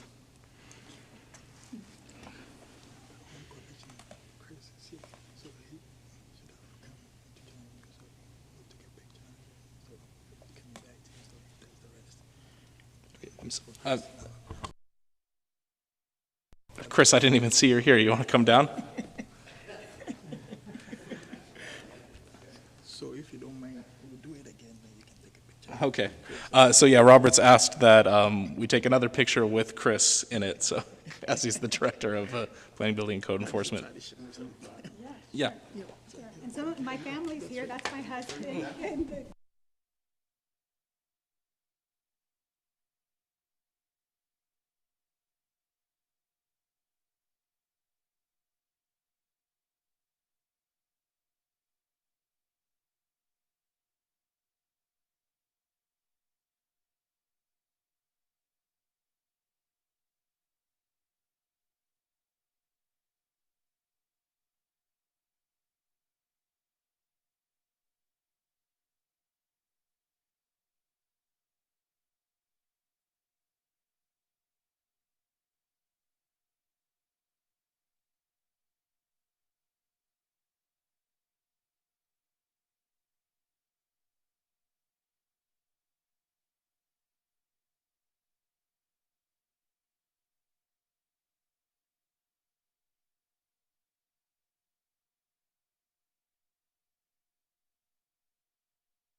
I appreciate you being humble, but no, we got to go through this.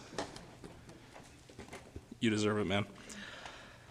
All right, so we're going to recognize George Casey's service to the City of San Jose and the Planning Commission. Be it resolved by the Planning Department of the City of San Jose, whereas Mr. George Casey has served as a member of the Planning Commission from July 1st, 2020 until June 30th, 2024, and as Vice Chairperson from July 1st, 2021 until June 30th, 2022. Whereas Mr. George Casey, Planning Commissioner of the City of San Jose, has given of himself with devotion, honor, dignity, and integrity. Whereas Mr. George Casey has served with an interest in land use planning and an understanding and respect for all citizens of San Jose of diverse opinions and backgrounds. And whereas Mr. George Casey will be remembered as a hardworking and sincere member of the Planning Commission of the City of San Jose. Now, therefore, the Department of Planning, Building, and Code Enforcement recognizes the commitment and contribution that has been made on behalf of the San Jose community, and the City of San Jose Planning Commission unanimously approves this resolution of commendation.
So I just want to say, so Commissioner Casey and I joined this commission at the same time.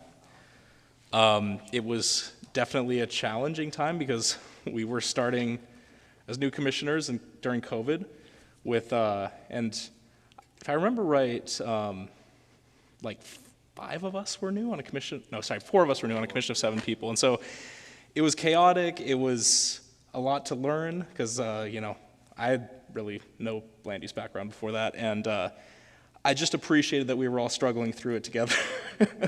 And, you know, George, it's been great serving with you. I appreciate the hard work you've put into serving on this commission.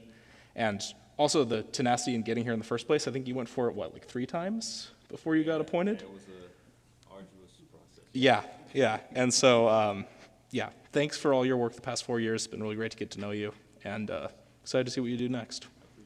Thank you. I'll keep it brief. I can just tell you I'm very impressed with you guys. I think we have the most qualified planning commission, I would argue, in the nation, and it was a privilege to serve with you guys, and I look forward to seeing you guys down the line at some point, professionally or socially as well. Get a couple beers. Thank you.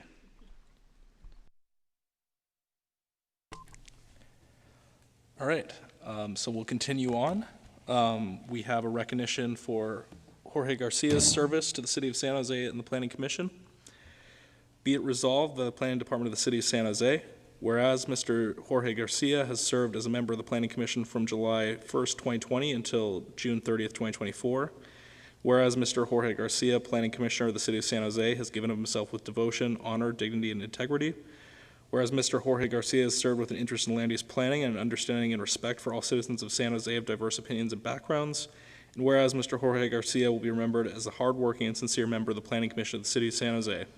Now, therefore, the Department of Planning, Building, and Code Enforcement recognizes the commitment and contribution that has been made on behalf of the San Jose community, and the City of San Jose Planning Commission unanimously approves this resolution of commendation.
And if I could just say a few words, Commissioner Garcia, as I mentioned with Commissioner Casey, we joined around the same time, and it was, an experience of learning the ropes together and, figuring out how to do this job, how to do it well.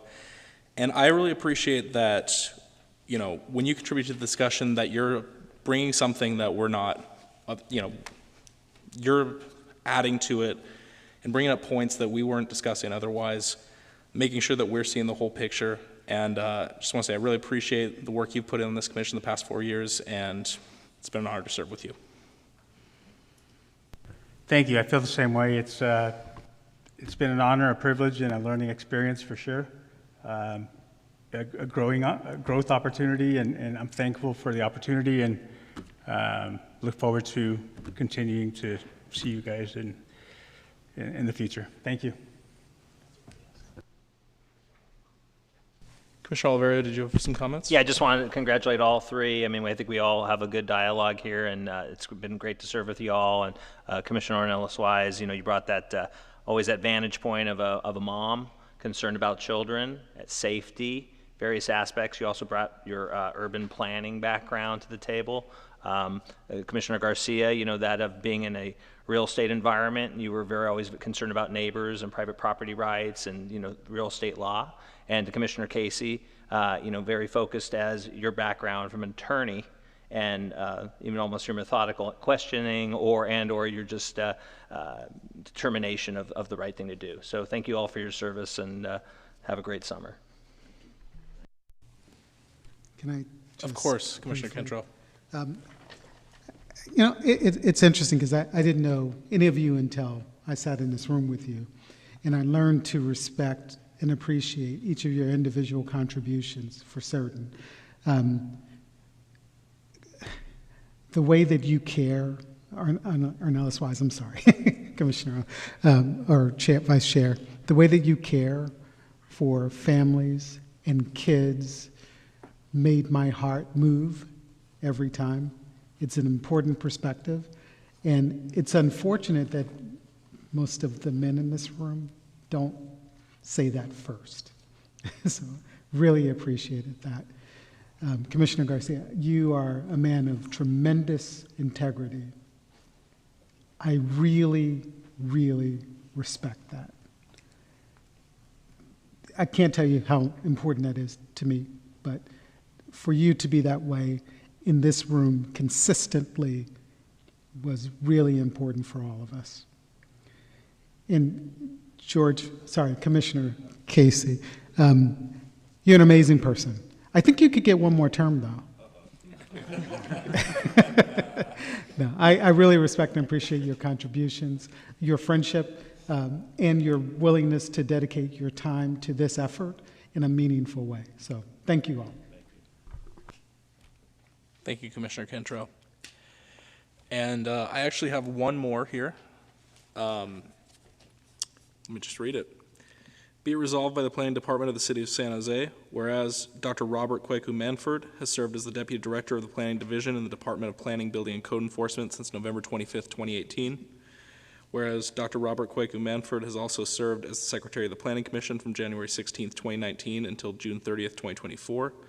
Whereas Dr. Robert Kweku Manford has faithfully and diligently served the public and the City of San Jose with devotion, honor, dignity, and integrity.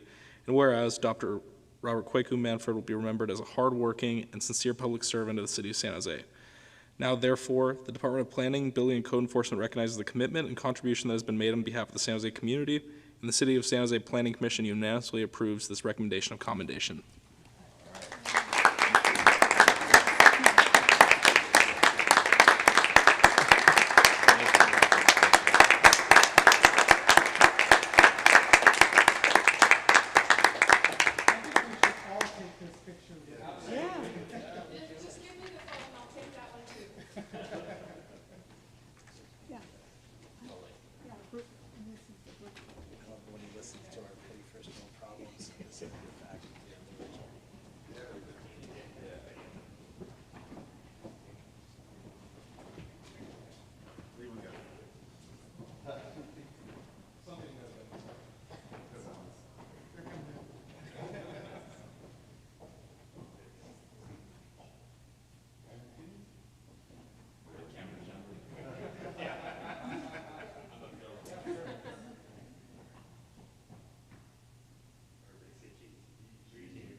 Oh, no worries.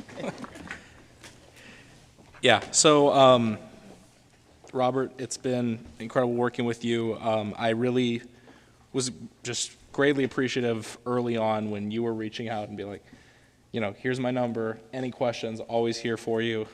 You've been a great resource because, you know, most of us, you know, don't want, if I sure know why is notwithstanding, most of us don't have a background in planning, and we've got a lot to learn when we join this commission, and you were always a huge help. You've been great in just being on the moment when we needed you in meetings, and yeah, I'm just really thankful for you and really wishing you a happy and much-earned retirement. Thank you. Thank you. Chair. Commissioner Alverio? Yeah, I'd just like to say congratulations. You've always been fantastic on the commission. You were fantastic as in the planning department. I believe I first met you in 08, 07, something like that. But any rate, you've been fantastic. I hope you do all the things that you want to do. And thank you so much for your service. Add as well, a class act, a nice guy, and truly embodies a scholar and a gentleman. I consider you, I don't know, some of you guys are young, but when we were kids, you had to go find an almanac to get an answer. And he always has the answer. I guess you'd call him Mr. Google at this point, but just, it's been a pleasure to get to know you, and it's obvious you're a wonderful man, and I've enjoyed my interactions with you, and I'm very appreciative of it. Thank you.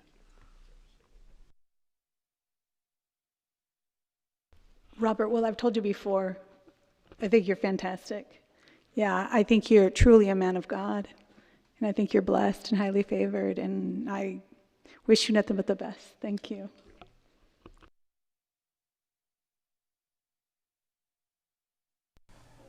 All right. Do we have anything for the public? Oh, yeah. I just, Commissioner Cantrell, go right ahead. I owe you at least one bourbon. So I hope we don't escape that opportunity. Okay. It's been a pleasure working with all of you. Thank you very much. Pleasure to see you. Much appreciated.